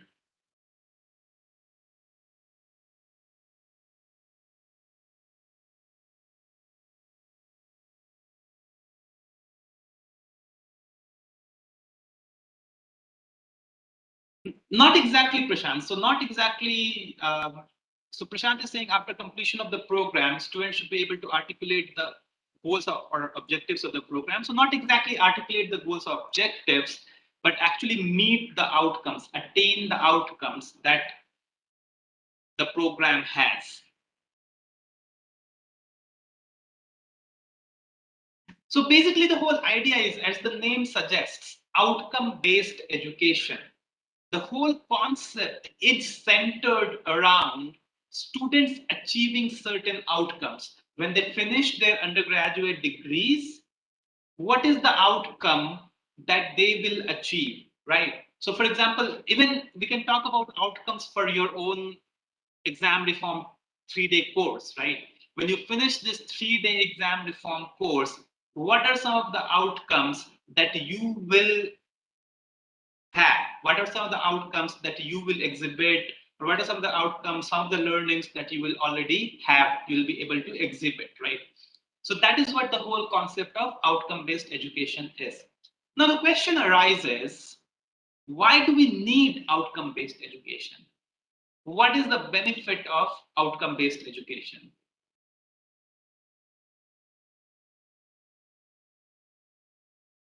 No, but why? So people say, like, so Kamal Kishore is saying that to know whether a student had attained the outcome. But why do we need to know? Like, why do we need an outcome-based education setup? Why can't we use some other setup? What is the benefit of outcome-based education setup? We can quantify the process of technical education, okay? And why is that quantification necessary? To make students employable. How does outcome-based education make students employable?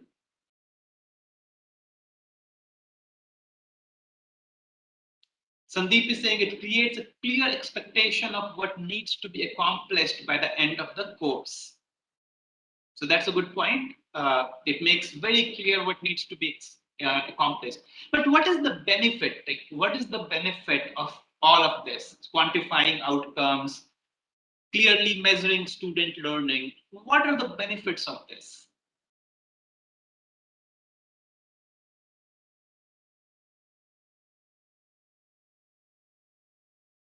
Exactly, it's a technical course. Students should be well trained according to industry needs. It provides a benchmark for us to know whether these industry needs are being met or not.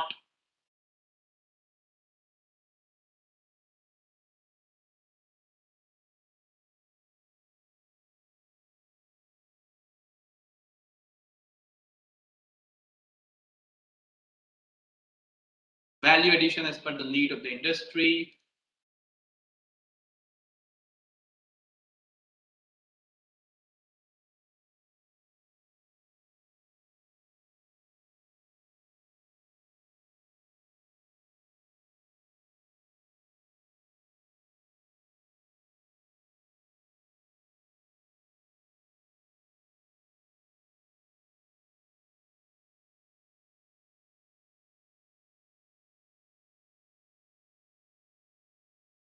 So the reason why we have the outcome-based regime, the whole story goes back about 20 to 30 years. And at that time, what was happening was India got liberalized in 1991, but that was the time when there was an increased amount of global mobility, right? Engineers were moving across the world. They got trained in one country, they would go to another country for doing a job. A lot of Indian engineers went to the US. Similarly, a lot of other engineers from other places went to different countries, right? There was a lot of mobility in Europe. There was a lot of mobility across the Southeast Asian countries. Similarly, there was a lot of mobility in African countries or Latin American countries. Now, one of the challenges that came up was, okay, fine, I am trained in India and I want to do a job as an engineer in the US. Now, when the curriculum was designed in India, the engineering curriculum was designed in India. It was designed according to the needs of Indian industry. What is it that the Indian industrial setup wanted at that time? It was not always necessary that those were the same needs that the American industrial setup wanted. So we ran into a challenge, right? We ran into a challenge because when a person trained in India, an engineer trained in India, moved to the US and took up a job, they did not have the same set of skills. And that was a problem. So there was this idea that why don't we create a system where we have some benchmark to establish that engineers learn the same set of competencies when they finish their degrees, right? So they established something called the Washington Accord. They established something called the Washington Accord. And the Washington Accord was designed so that the members who signed to Washington Accord, the countries who said, okay, fine, I want to be a part of the Washington Accord, there were two things. First, it was agreed upon that every country that has signed or that is a signatory to the Washington Accord, they will recognize engineering degrees from all the other countries that are a member of the Washington Accord. So that was the first, right? Countries that are signatories to Washington Accord, the degrees obtained in those countries, engineering degrees obtained in those countries would be identified and recognized by all the other countries that are members of the Washington Accord. So that was the first thing. The second thing is Washington Accord made it mandatory for all its signatories sign. So you can sign or be a part of the Washington Accord, but what that will also mean is that you have to implement the outcome-based education setup, right? You have to implement the outcome-based education regime in your engineering programs. Now, since India is a signatory member to Washington Accord, it becomes obvious that India has to sign and follow the regulations or policies of the Washington Accord. And to this end, India also implements outcome-based education in its engineering programs. The Indian Accreditation Agency, National Board of Accreditation, that is why has made it mandatory for all the engineering colleges across the country to follow the outcome-based education setup for the design of curriculum, the delivery of curriculum, and also assessing student learning, right?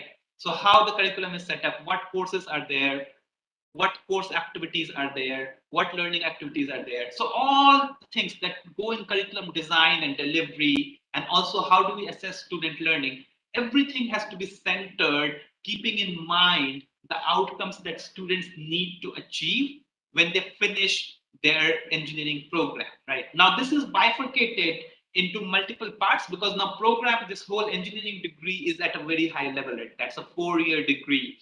And there are a few program outcomes that students need to achieve. There are about 12 or 13 program outcomes that all the students need to achieve.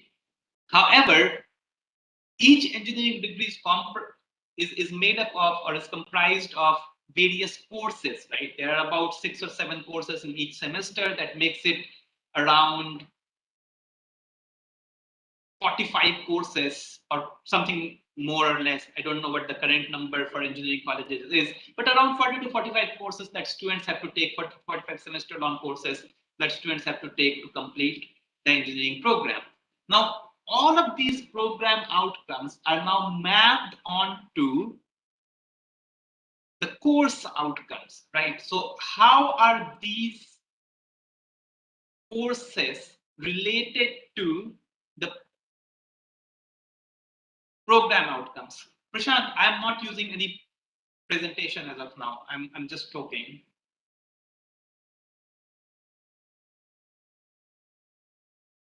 Google Classroom link. I will send the Google Classroom link soon. I just want to finish up what I'm saying, and then you can take up questions and concerns a little bit later.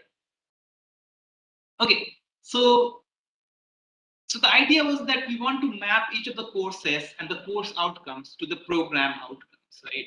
Now, program outcomes sound something like the student should be able to work in teams, or the student should be able to apply the knowledge of math and science to solve engineering problems. So the program outcomes are very, very, very broad, right?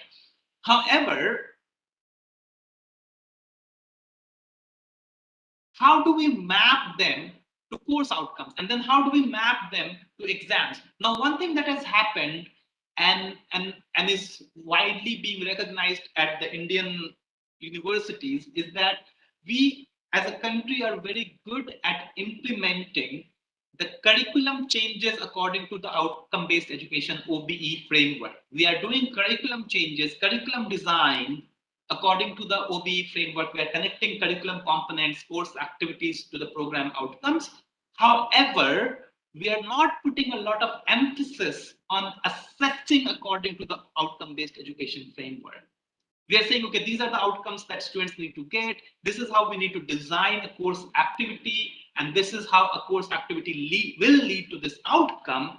But when it comes to measuring student attainment of those outcomes, we fall back on examinations. We only use examinations, and when we design examinations, we again don't worry too much about whether those examination questions or things that are being asked of the students in the examinations do really measure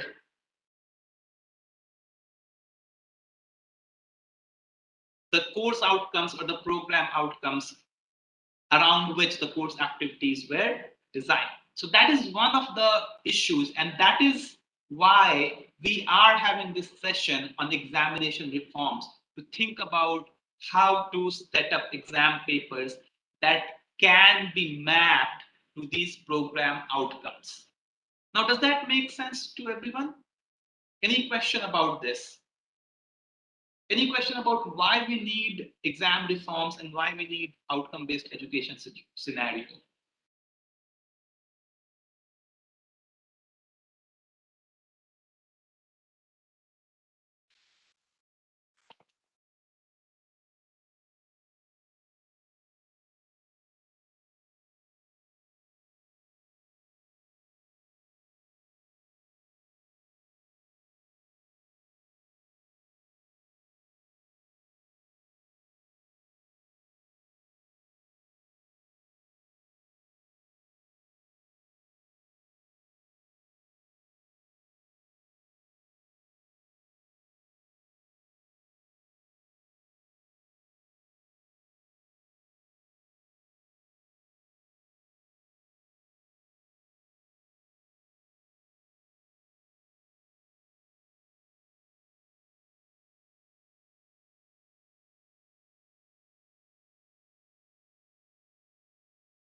So that's a very good question, Neeraj. So Neeraj is asking, to what extent does the Indian higher education pattern matches with Washington Accord requirements? So there are two things. First, Washington Accord only concerns itself with engineering degrees, not all of higher education. It doesn't concern itself with science or humanities or social science or commerce or degrees of those kinds, right? It only concerns itself with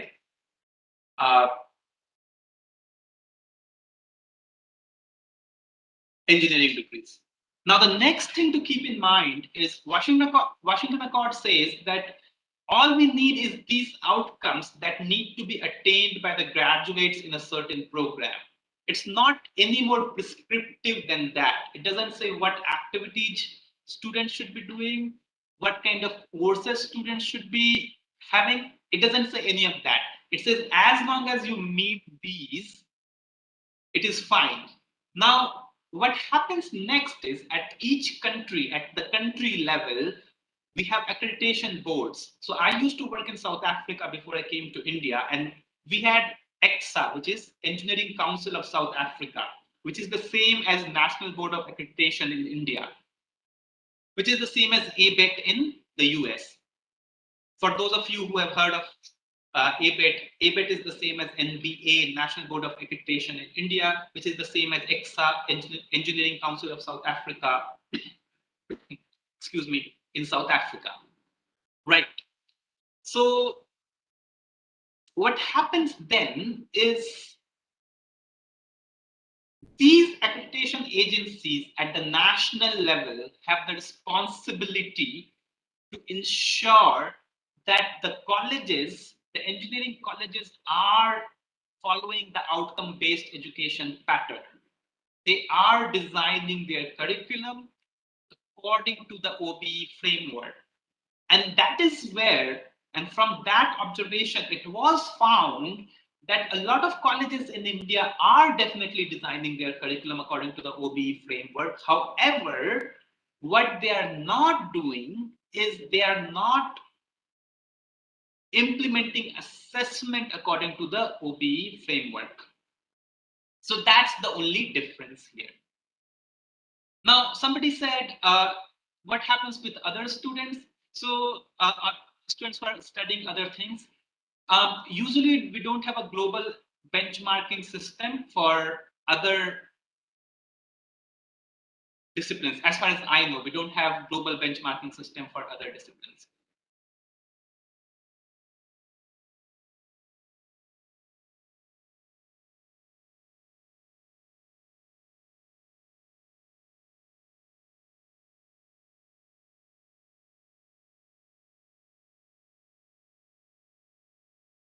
See the other question.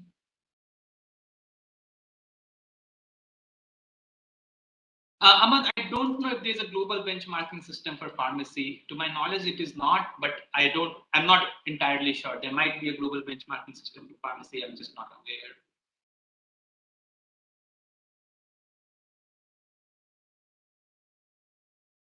No, we don't have PPT for this session. I will use PPT later in the conversation. I just wanted to give a brief introduction about why OB is important. Ashwin Kumar, I don't know what Sydney Accord is about, but I do think that Australia is also a signatory to Washington Accord.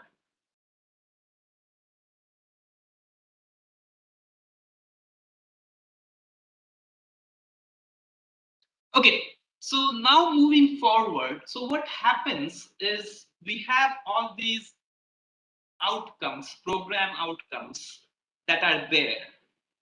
As I said earlier, it was observed that in the Indian education scenario, in the engineering education scenario in India, we are following the curriculum design according to OBE, but we are not following assessment according to OBE. So what now I will talk about is how to set up an examination paper or an assessment based on OBE. So let's first of all talk about what are some of the program outcomes for an engineering program. So I'm going to read out some of the program outcomes. So the first, or actually I can share my screen because I'm going to use the exam reforms documents. Let me share my screen.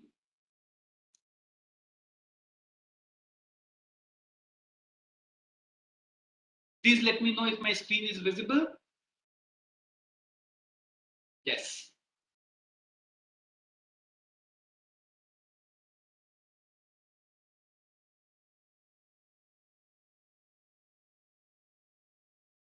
Okay, so now what you have on the screen is some of the program outcomes. So if you look at PO1, that is the first program outcome. I have highlighted it and it says apply the knowledge of mathematics, science, engineering fundamentals, and engineering specialization for the solution of complex engineering problems.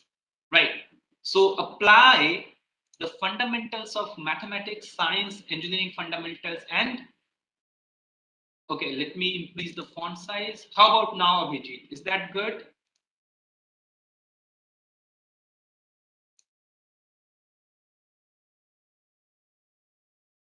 Okay. So if you can look at the first program outcome, it says apply the knowledge of mathematics, science, engineering fundamentals, and engineering specialization for the solution of complex engineering problems. So that's the first program outcome for a mechanical engineering program. If you look at the second program outcome, it's called problem analysis, which is nothing but identify, formulate, research literature, and analyze complex engineering problems, reaching substantiated conclusions using first principles of mathematics, natural sciences, and engineering sciences. Right. So basically, how do you analyze a problem? You first identify and formulate the problem, research literature, analyze complex problems, reach substantiated conclusions using mathematics, natural sciences, and engineering sciences. So that's the second program. The third program outcome is then you design appropriate solutions. Now these appropriate solutions and safety components, the system components need to be designed considering public health and safety, cultural, societal, and environmental considerations. So you keep these considerations in mind, and then you design appropriate solutions.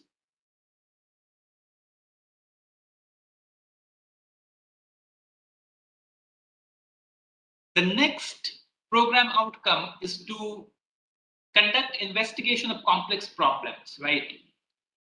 So once you have designed the solutions, then you use the research-based knowledge and research methods to design experiments, analyze and interpret the data, and synthesize the information that has been provided to come to valid conclusions, right? So use the knowledge that you have based on research to design the experiments.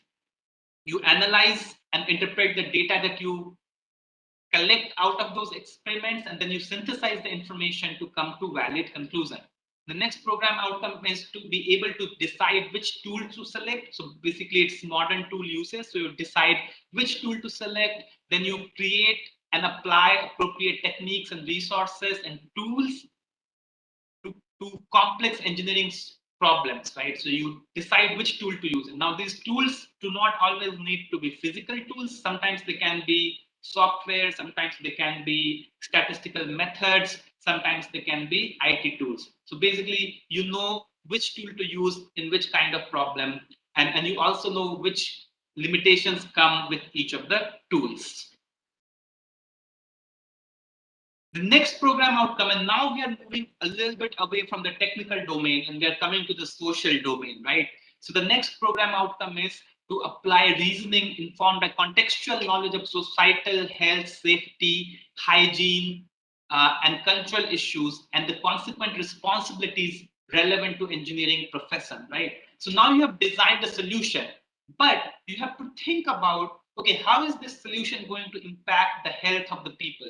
How is this solution going to impact the safety of the people? What are the legal considerations around it? What are the societal considerations around it? Are there any cultural issues around this particular solution that is being applied? You also have to, the next program outcome is environment and sustainability. So basically to understand the impact of professional engineering solutions in societal and environmental contexts. So what are the impacts of professional, like, okay, so now we have applied this solution, what will it lead to the environment? What will it lead to for the society? You apply the principles of ethics and responsibilities to engineering practice.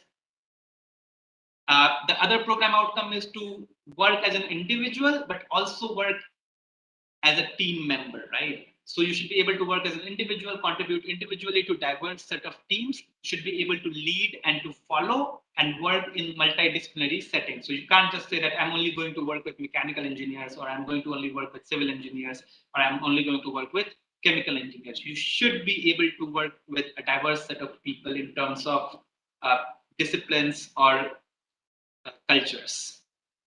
You should know how to communicate effectively on complex activities. So should be able to write reports, make presentations, communicate with among the team members, write documentation and things like that. You should be able to manage the project, the engineering project that you're working on, should be able to manage the finances related to engineering project. And finally, as an engineer, you should know that technology changes. The way engineering work happens, that also changes. And you should be able to learn new changes and adapt yourself to the new changes and continually learn new ways of doing engineering. So that's the last program outcome. So these are the program outcomes for a mechanical engineering program. Now, usually the program outcomes remain pretty consistent across the board. They do not change across the board, right? They remain pretty consistent across the board when it comes to different engineering disciplines. There's no difference in program outcomes. However, where the difference comes is competencies. So the next thing that we do with program outcomes is, okay, this is the broader program outcome, to be able to apply, create, use and apply modern tools. That's a bigger, broader level program outcome. The next thing that we want to do is to think about what competency will lead to this program outcome. What are the competencies that the students need to show? What are the competencies that the students need to show that we can say that students have achieved this program outcome?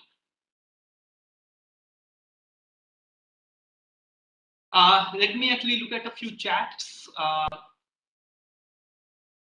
So Madhuri is asking, is it necessary to satisfy all program outcomes in a subject? No, not all program outcomes, but it is necessary to satisfy all program outcomes in the entire degree.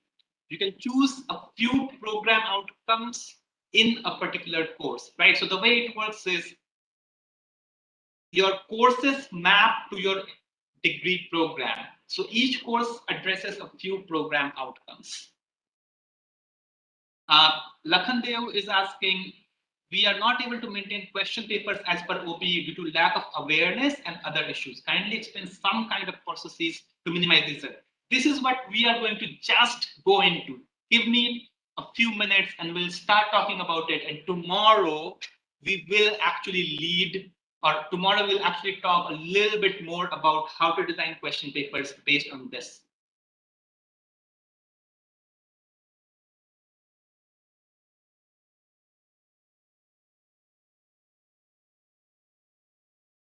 So Suryavashini is asking how to correlate course outcomes with program outcomes, right?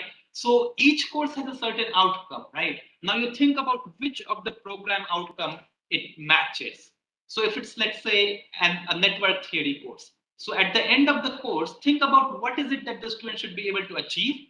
Once you have thought about that, map it to the larger program outcomes. You already have the program outcomes. Now think about which program outcomes it addresses. So for example, when I used to teach undergraduate students, one of the course outcomes that my course had was to be able to effectively communicate in writing and verbally, right? Because my course activities required students to make reports, make oral presentations. So now that was one of the outcomes of my course. Now that mapped to communication skills in the program outcome. So for each course, you have a certain set of outcomes. You have to think about it when you're designing the course, and then you have to think about which program outcomes it is matching. How to achieve environment and sustainability. So that is something that your exam reform documents shows for mechanical engineering. But essentially the idea is then again, some of your courses need to address this topic, right? So first of all, you have to think about what competencies are required under environment and sustainability. Once you have thought about what competencies are required, then you need to think about, okay, which of your courses are addressing those competencies, and that is how you map those courses to the larger program outcomes. Right, so sometimes it is observed that program outcomes do not match with the course, and that is correct, but that's a poorly designed course or poorly correlated program outcome and course outcome. So Ashwin Kumar, what do you mean by human values? That answer is still the same. You think about what do you mean by human values? When you say human values, that's a very broader term. What are the competencies? You break it down to competencies, and that is the key thing. And that is where most of the educators start struggling, right? Because it's easy to talk about broader abstract things. It's easy to talk about problem solving, analysis, modern tool uses, human values, environment, and sustainability. These are broader things. But what do these mean in terms of competencies? What is it that students need to do? What is, and I'm going to repeat this is important. What is it that students need to do in order for you to say that the students have achieved this program outcome? Human values, what is it that students need to do? And I'll come to that in a little bit, right? We'll talk about how to write outcomes. We'll talk about how to write outcomes. And that is a key thing, right? Because a lot of what you are asking is about how to write outcomes. Okay, so the questions are now being repeated. They're all centered around how to write outcomes. So I'm not going to spend a lot of time there, and I'll jump on to talking about how to write outcomes.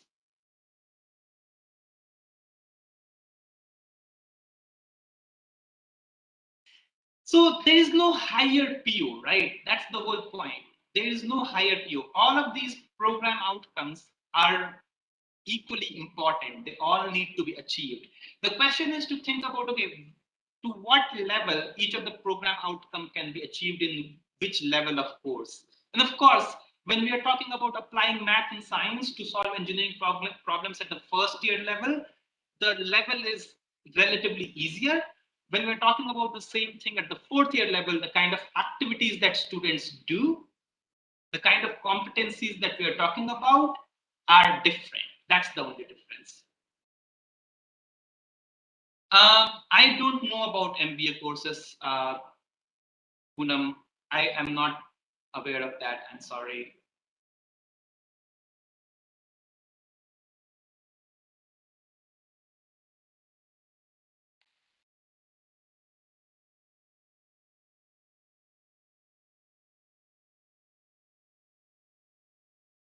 So now we have these program outcomes. And now what is important is to think about when we are designing examination papers. And this is a very good point because a lot of you asked this question. So I'm going to share my screen again.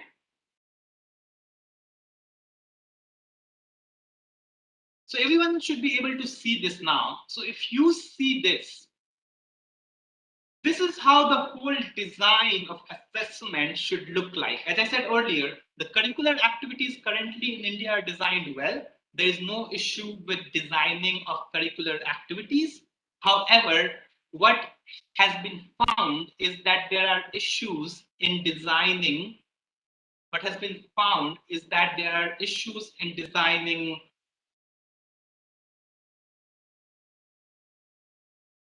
assessment. Assessment in India does not follow the outcome-based education pattern. So how do we get out of that issue, right? How do we resolve that issue?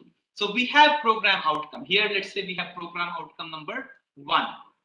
Now, since we have program outcome number 1, we have to think about what competencies can lead to program outcome number 1. What are the competencies that students need to attain so that we can say that they have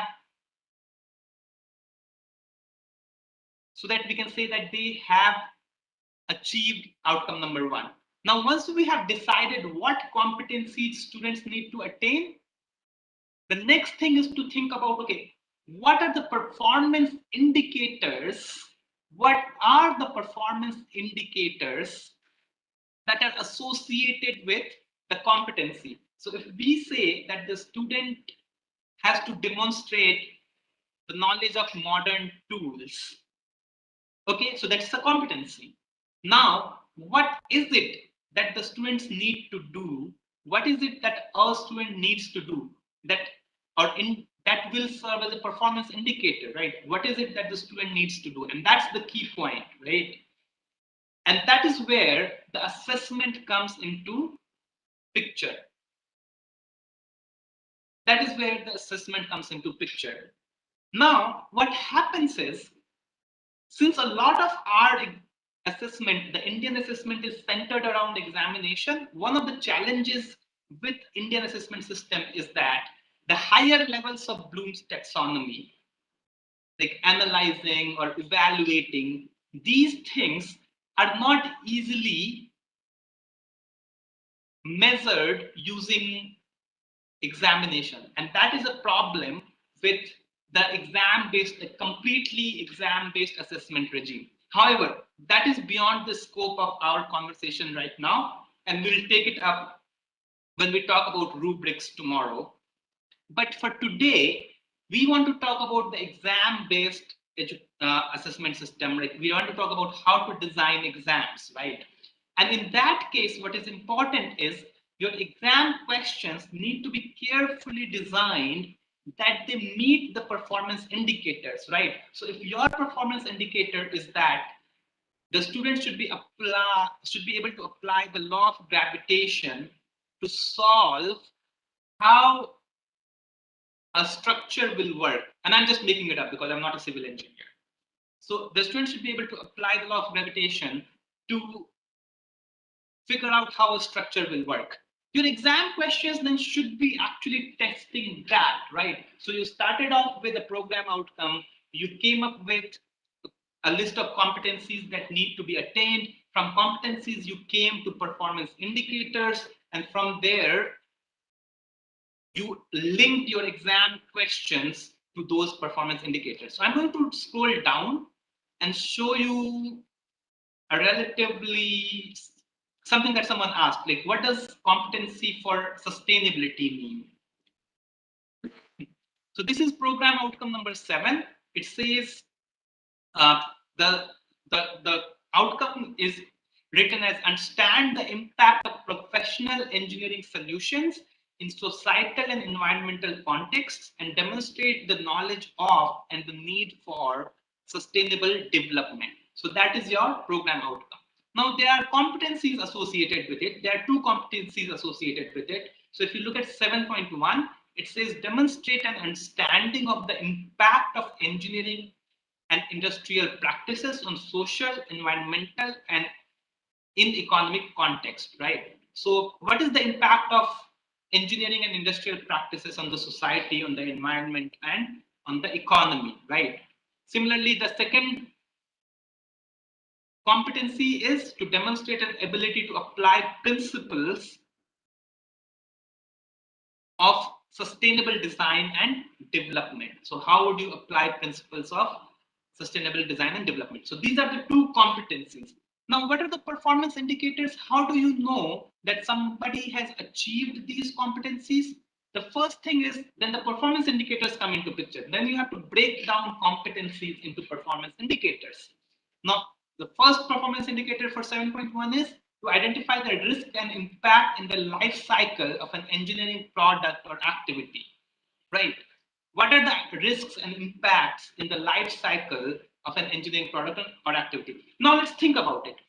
If your course addresses the sustainability aspect, it addresses the program outcome of environment and sustainability, and you want to make sure that the competency number 7.1 is addressed by your course, what you will do is you come up with indicators, and then let's say you came up with indicator number 7.1.1, and you say my indicator is identify risk and impact in the life cycle of an engineering product or activity. That is what you came up with.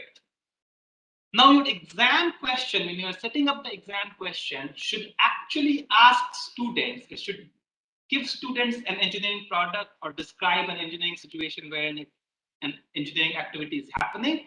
And the exam paper should ask students, okay, can you identify the risks and the impacts in the life cycle of this engineering activity? And that is how you are mapping your exam questions to the program outcome. Right. Similarly, if you wanted to test competency number 7.2,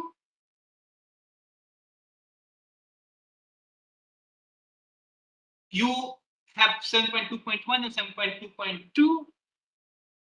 You want to set up an exam where you have an exam questions that actually address these competencies. They actually ask students to describe management techniques for sustainable development of a particular engineering product, right? So you give an engineering product, you ask students to describe what management techniques will be used to sustainably develop that product. Similarly, you can go to performance indicator number 7.2.2, and that is how you design exam questions. You think about program outcomes, you map them to competencies, you then come to performance indicators, and you finally set up exam questions that relate to those competencies. Does that make sense for everyone?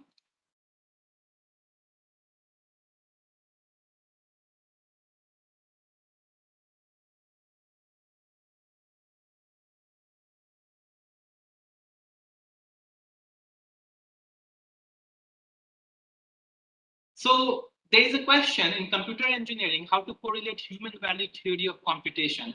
But my first question is, think about which of the program outcomes it relates to, right? What is the program outcome it relates to? Then think about what competencies are we talking about? And then from there, think about performance indicator.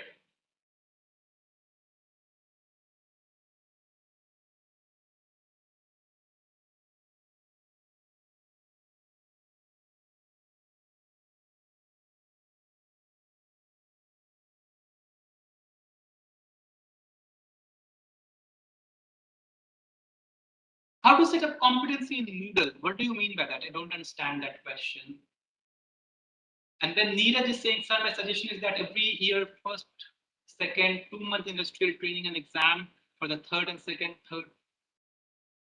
Every year, first, second, 2-month industrial training and exam for third and fourth year, 4-month industrial training and project. Again, is the industrial gap there? We have to go back to thinking about program outcomes, and from there see if that industrial gap is there. Is the program outcome talking about the industrial gap? And yes, if it is talking about industrial gap, then we think about, okay, what course activities need to be incorporated so that we can make sure that students have the knowledge of the industry and how things happen in the industry. And then we need to think about how to set up assessment for that, right? So that's the whole key point. It's not just the design of curriculum activities. So Neeraj, what we are talking about is how to design curriculum. But what we want to focus on and what people have observed is we are very good at designing curriculum according to OBE, but we lag in designing assessment according to OBE. So we need to think about, okay, how do we design assessment in that situation? Now, I know what Moodle is LMS, but what are you trying to ask when you say how to set up competency in Moodle? Like which button to click in Moodle? Is that what you're asking me?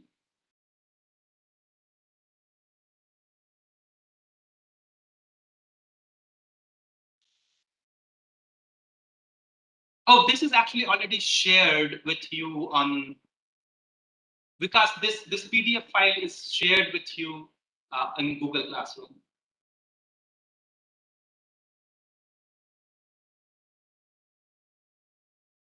Right, so the level of competency level will be changed. So Neeraj is saying as the students get admitted in the first year and leave the institute after 4 years, their competency level is changed from first year to final year. So how would the mapping be affected in weighting competency of students? Right, so the mapping will not be affected. Of course, what will happen is that the competency levels will change, right? At the first year level, we want a simple mapping, right? We want mapping of competencies that are easily achieved, not so complex. At the 4th year level, we want to get to a little bit more complex situation. That's the only difference. However, the competencies still remain the same. We don't want to change competencies too much. I mean, you can change competencies a little bit as the years change and make them more complex, but obviously some of the competencies will keep on repeating. Okay, I will check into that, Abhijit. I'll see if it's still not downloaded, I'll reshare the document. Okay, the next thing I want to do is to actually talk about this. So let me share my screen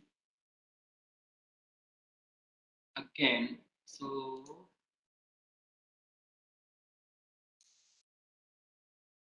now can everyone see the presentation? I guess everyone is able to see the presentation.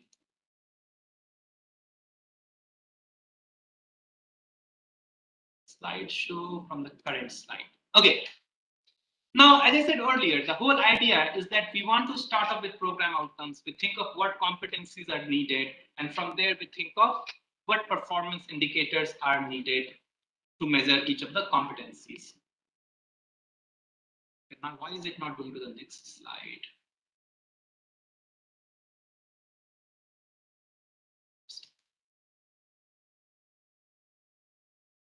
So now what I want people to do is in front of you, you have program outcome number 5, modern tool uses.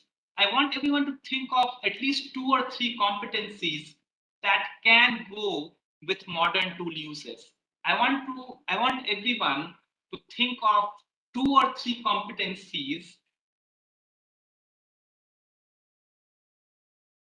that can go with modern tool uses.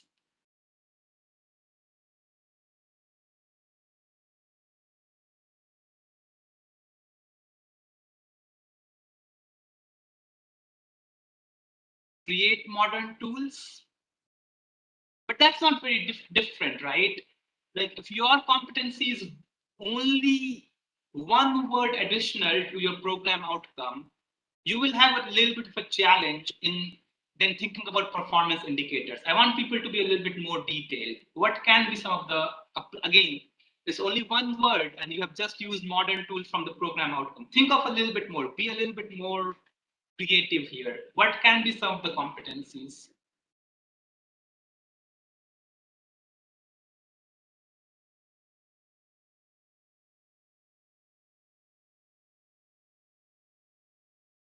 That's not modern tool uses. Somebody is saying fundamentals of engineering, but that's not modern tool uses.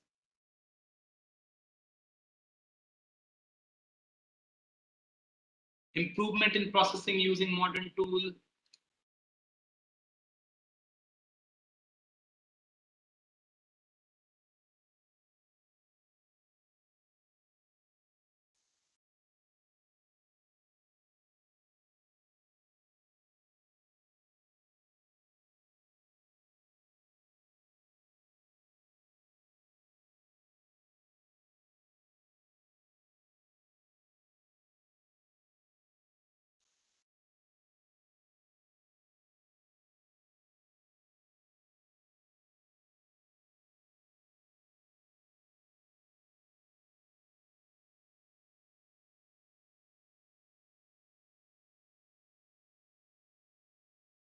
Yes, I'm not talking anything right now. Okay, so let's see what people have said. Okay, Neeraj, that doesn't help. I don't know, like, what is 5.1? How do you measure 5.1? Identify and apply modern tool and techniques. So so if you look at this document, it talks about 3 competencies in terms of modern tools, right? So let me share my screen again. So it talks about 3 competencies. First is the ability to identify or create modern tools or resources, right? Can you identify which tool can be used in this situation? Or can you create a tool that can be used in this situation? The second competency is, can you select the appropriate and apply the appropriate tool, right? If you are doing something where you have to analyze a large set of data, and these are quantitative data, can you select an appropriate statistical tool? And can you apply an appropriate statistical tool? Now, can you also evaluate the suitability of the tool? So you have identified a tool, and now you are wanting to apply it, but can you evaluate the suitability? Can you say, okay, this is suitable because of this reason? So these are the competencies related to modern tool uses. Now, how do we write and critique competencies and program outcomes, right? So it's easy to say, fine, you have program outcomes, and I just lectured on how to connect them to competencies, come up with competencies according to the program outcomes, and then from there, come up with performance indicators. That's very easy.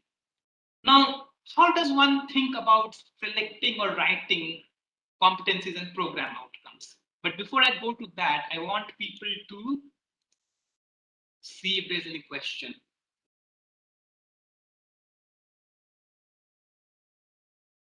Apply modern tools. Okay, good. So most of the people are talking about, they have identified competencies well. That's good. Somebody's asking, when is the lunch break? It's at 2 o'clock. That's the end of the session today. So bear with me for 25 more minutes. And that is it. That is when we will go for lunch break. For those of you who have not filled out the Google form, Google quiz, here is your chance, because we'll soon talk about the Google quiz. So if you want to talk about Google quiz now, you can fill out this quiz. But before we do that, I want to have a small exercise with all of you, and then we'll talk about the quiz results and the answers to the different questions. So I'm going to share my screen again.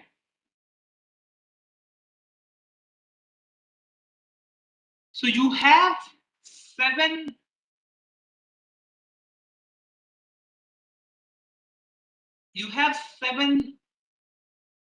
program performance indicators and competencies written in front of you. You have 7 competencies written in front of you. Which one do you think are well written? Which one do you think are not so well written?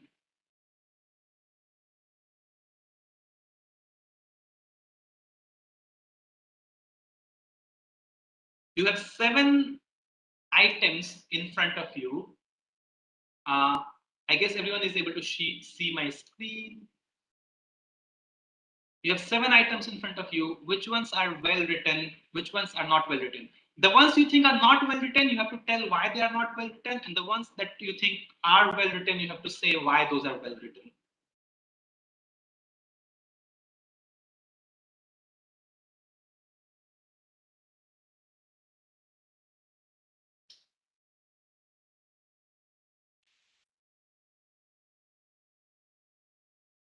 Okay, so if you are just putting numbers, that's not a good response.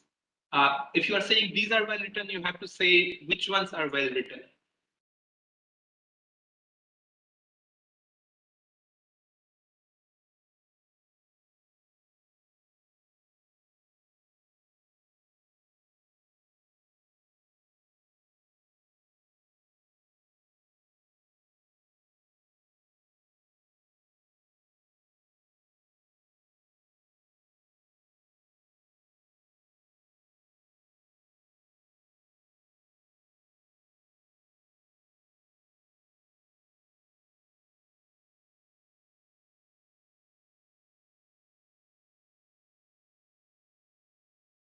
One, 4, and 6 are well written.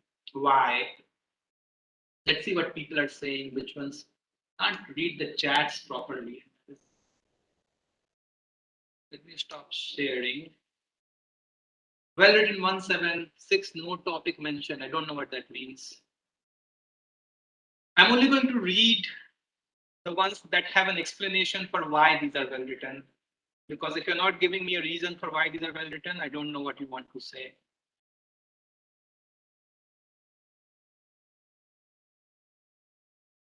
Three is not well written. It's not understandable. Add 3-digit numbers. sounds pretty understandable to me. 1-7 well written because it's unambiguous and focused. 1 and 7 unambiguous and focused. Okay. Which are not measurable is not well written. Which ones are not measurable though? Minirani is saying the ones that are not measurable are not well written, but which ones are not?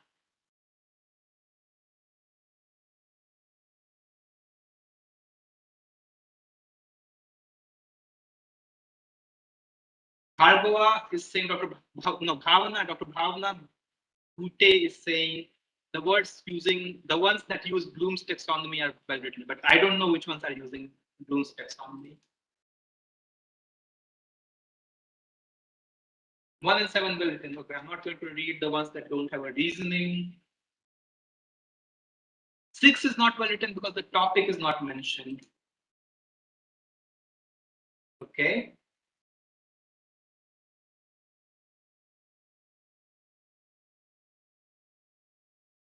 Mayur Dande is saying use of action verbs and following sentences must be complete. Okay, but which ones are well written then?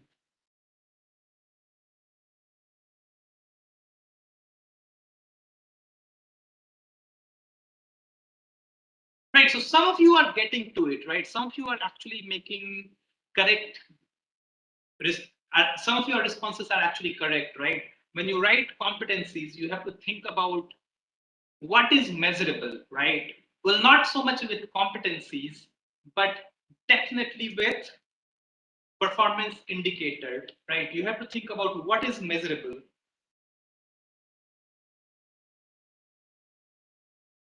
And if you do not have measurable indicators,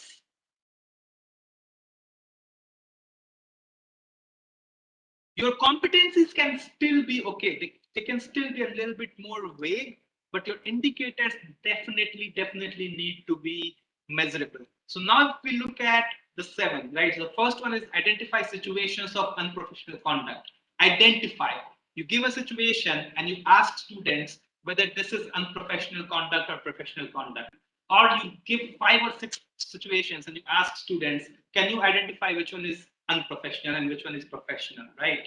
So that is very easily measurable. So number 1 is well written. Number 2, know the legal course of action. Now that's not measurable, right? I know something, but how will you measure it? How will you measure if I know something or not? So that's not well written. Number 3 is add 3-digit numbers, right? That's measurable. I give a few 3-digit numbers to students and I ask them whether they can add it or not, and I can see whether they have added it or not, right? So that's measurable. So number 3 is well written. Appreciate the design elements of an electric motor. How do you appreciate, right? It's not measurable, so that's not well written. Number 5 is understand the law of gravitation. Fine, like how I understand it, but how will you measure it? I understand the law of gravitation, but what are you going to ask me to do to measure it? So that's not well written. Yes, the PPT is not visible. I will share the PPT in just a second, or share the screen in just a second. Number 6 is synthesize literature on a given topic, right? That is well written because you can actually see if the student is able to synthesize literature on the topic or not.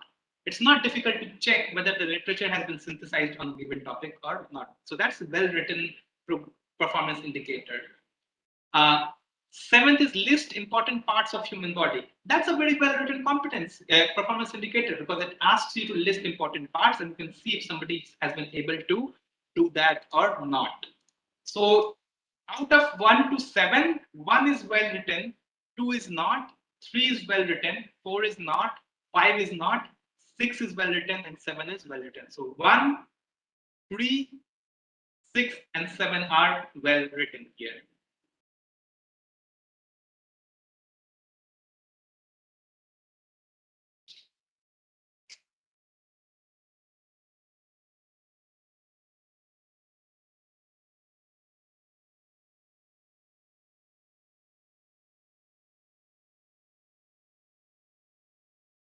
Any question at this time? The PPTs will be shared. Don't worry about it.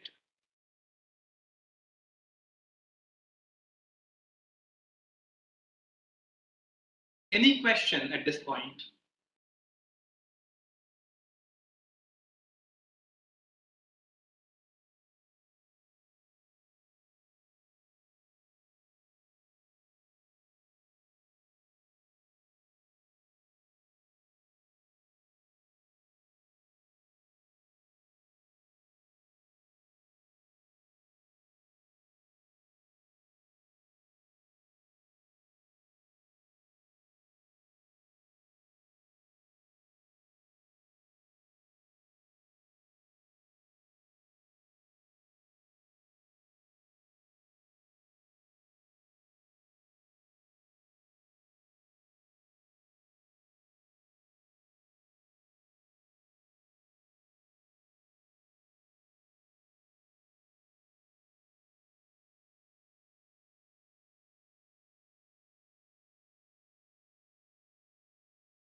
So let me stop sharing and see if there's any question.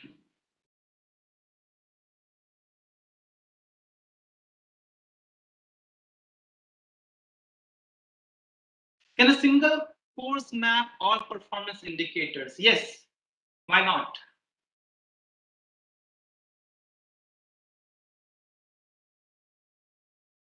What does COS mean? I don't know what COS means. What about the extent of measurable? It may be possible that some indicator may be measured. Right, so that's the thing, right? It's not very clearly measurable, then it's not. Neeraj is asking, what about the extent of measurable? If it's not, it's only partially measurable, is it good? It's not good, right? It should be very clearly measurable. There should not be any ambiguity in measuring it.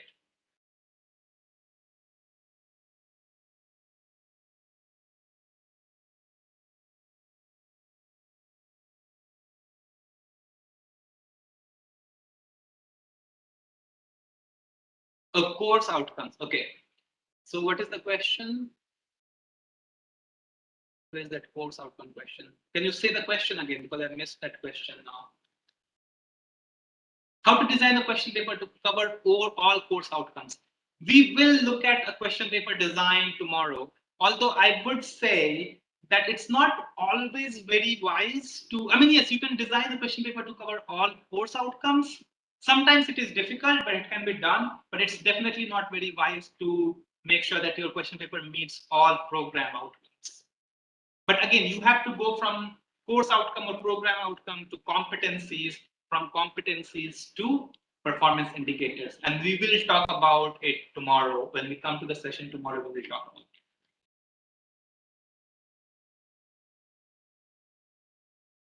We'll talk, so Partha, we will talk about it tomorrow, right? I mean, it cannot, I mean, the question is how one course can map all indicators. That is a little bit difficult, right? And again, indicators are not supposed to be mapped. Outcomes are supposed to be mapped, right? You come to indicators from there. You think about what indicators may lead to those outcomes. It's not that you want to map the indicators. You want to map the outcomes. You want to reach the outcomes. And from there, you want to come to indicators. The process is not the other way around. You don't start with indicators. You start with outcomes. Okay, so we have about 13 minutes more left. What I want to do is to talk about how to talk about the, so let's see if there's any other question before I actually go to the next thing.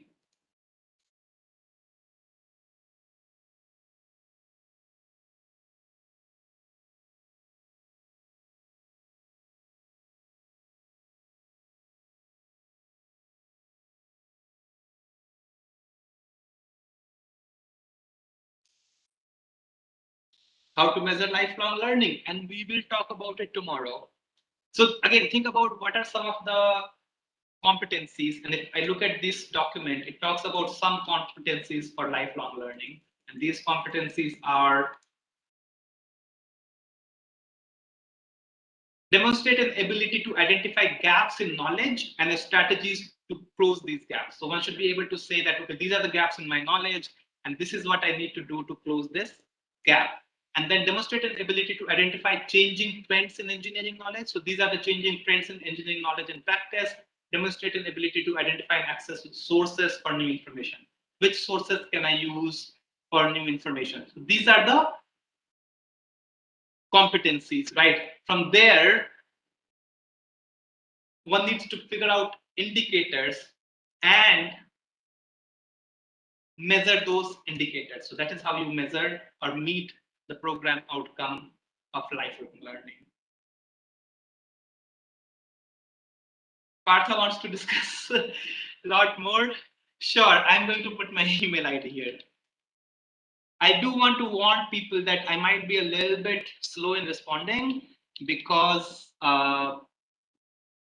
are teaching this course these days, and I'm teaching another course on assessment. So for those of you who are interested, you can join my course on formative assessment next week. I'm teaching an online course. It's a 5-day course on formative assessment. That's next week. That's a very good question. How to clearly differentiate between competencies and performance indicators.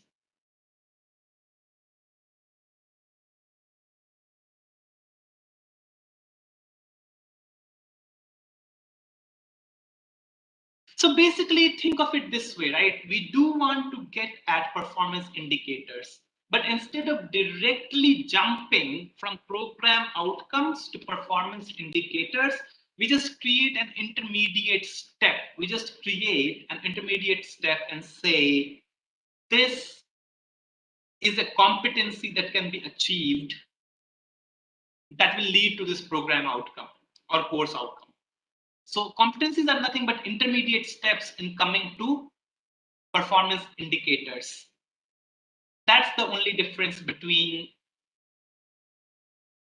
competencies and performance indicators. And of course, since performance indicators are the ones that are measured through exams or assessment activities, they need to be very clear and direct. On the other hand, competencies can still be a little bit more vague.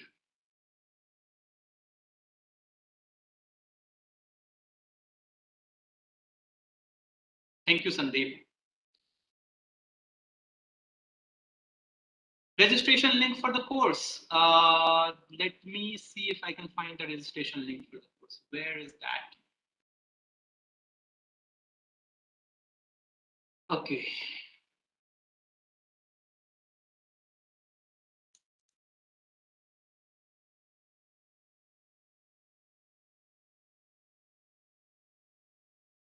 This is the registration link.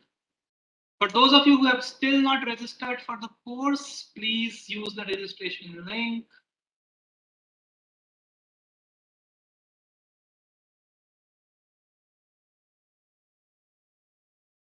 So I've just put the registration link in the chat window for those. Oh, Sudhir also did that. Thank you, Sudhir.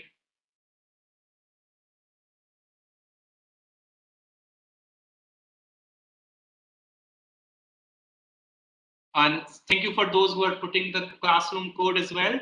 It seems like we only have 8 minutes left, and I don't want to now talk about the quiz. So what we will do is we'll talk about the quiz.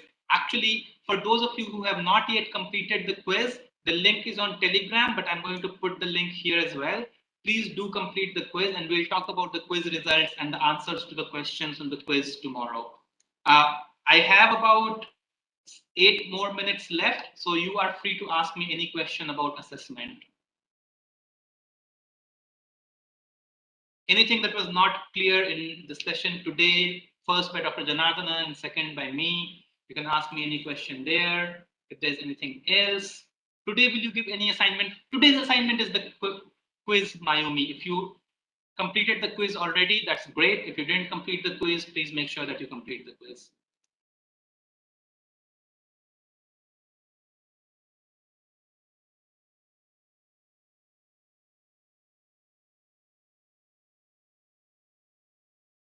I don't know if people are able to get the quiz. It doesn't matter which score you got. We just need everyone to complete the quiz. I'm not concerned about what score people are getting. Any question? Any question about assessment?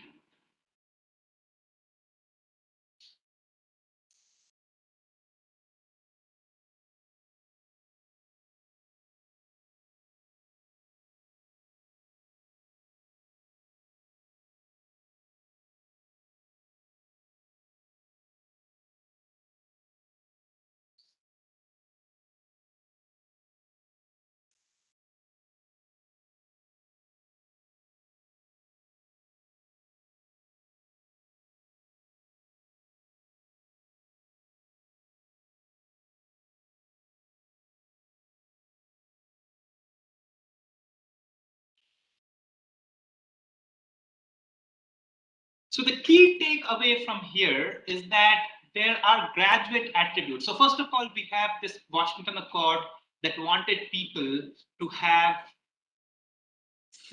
similar competencies, engineers from all different countries to have similar competencies.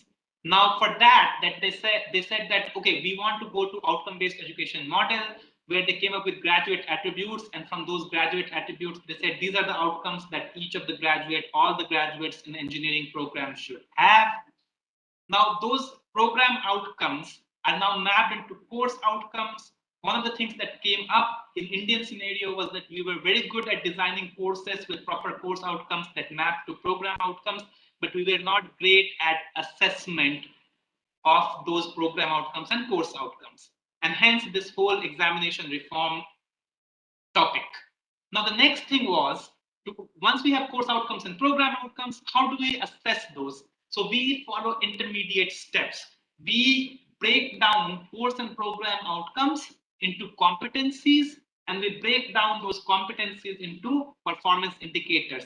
Now, performance indicators are something that are very, very clearly and directly measurable, right? Our program outcomes are generally very broad, and it's not very easy to directly measure them. Competencies break them down into a little bit more measurable set of criterion, and finally performance indicators are the ones that finally lead to a situation where these can be very easily measurable, right? And performance indicators are the ones that help us see whether those course outcomes or program outcomes have been met by students or not. Now, tomorrow we will talk about design of questions using Bloom's taxonomy, right? How does one design questions using Bloom's taxonomy? Second, we'll talk about the use of rubrics for assessment of outcomes, because some of the things that people talked about is how do we measure lifelong learning? How do we measure communication skills, right? If you are giving an exam paper, you can't really measure communication skills, right? So we use rubrics for that. So we'll talk about how to design a rubric as well. So these are the two things for tomorrow. This finishes this session. I'm going to wait for 1 or 2 more minutes, and then I'm going to close the session. We are at 1:57. The session runs until 2 o'clock. So you have this 1 or 2 minutes to ask me questions. So we will talk about that tomorrow, right? Yes, there are, when you design performance indicators, you design it according to Bloom's taxonomy level. Lena is asking, is there a relationship between Bloom's taxonomy and performance indicator, right? So you design performance indicators according to Bloom's taxonomy, and you want to map all the levels of Bloom's taxonomy.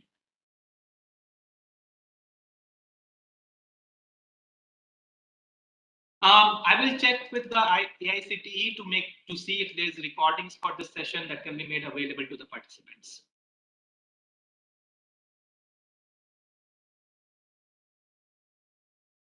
Can you send the book by email? If you send, I have put my email ID. I cannot send, I don't know who all need the book.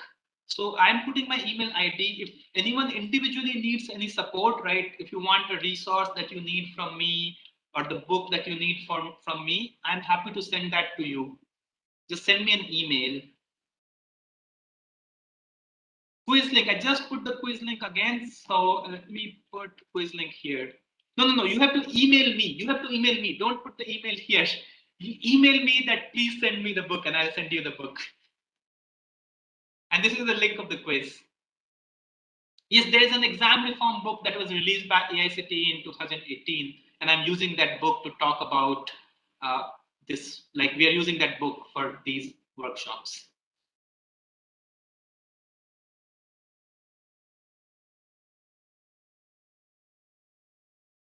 I just put my email ID. I'm going to write it here again.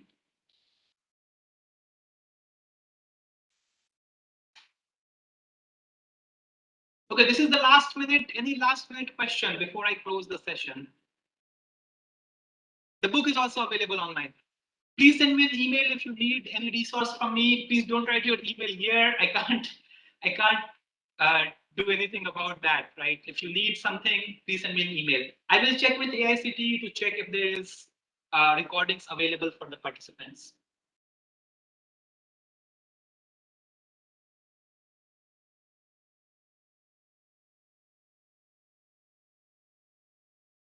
All right, everyone. So this finishes our session. Thank you so much for being a wonderful participant. Please join the Telegram link if you have not joined it. Please join Google Classroom if you have not joined it. Please complete the quiz if you have not completed it.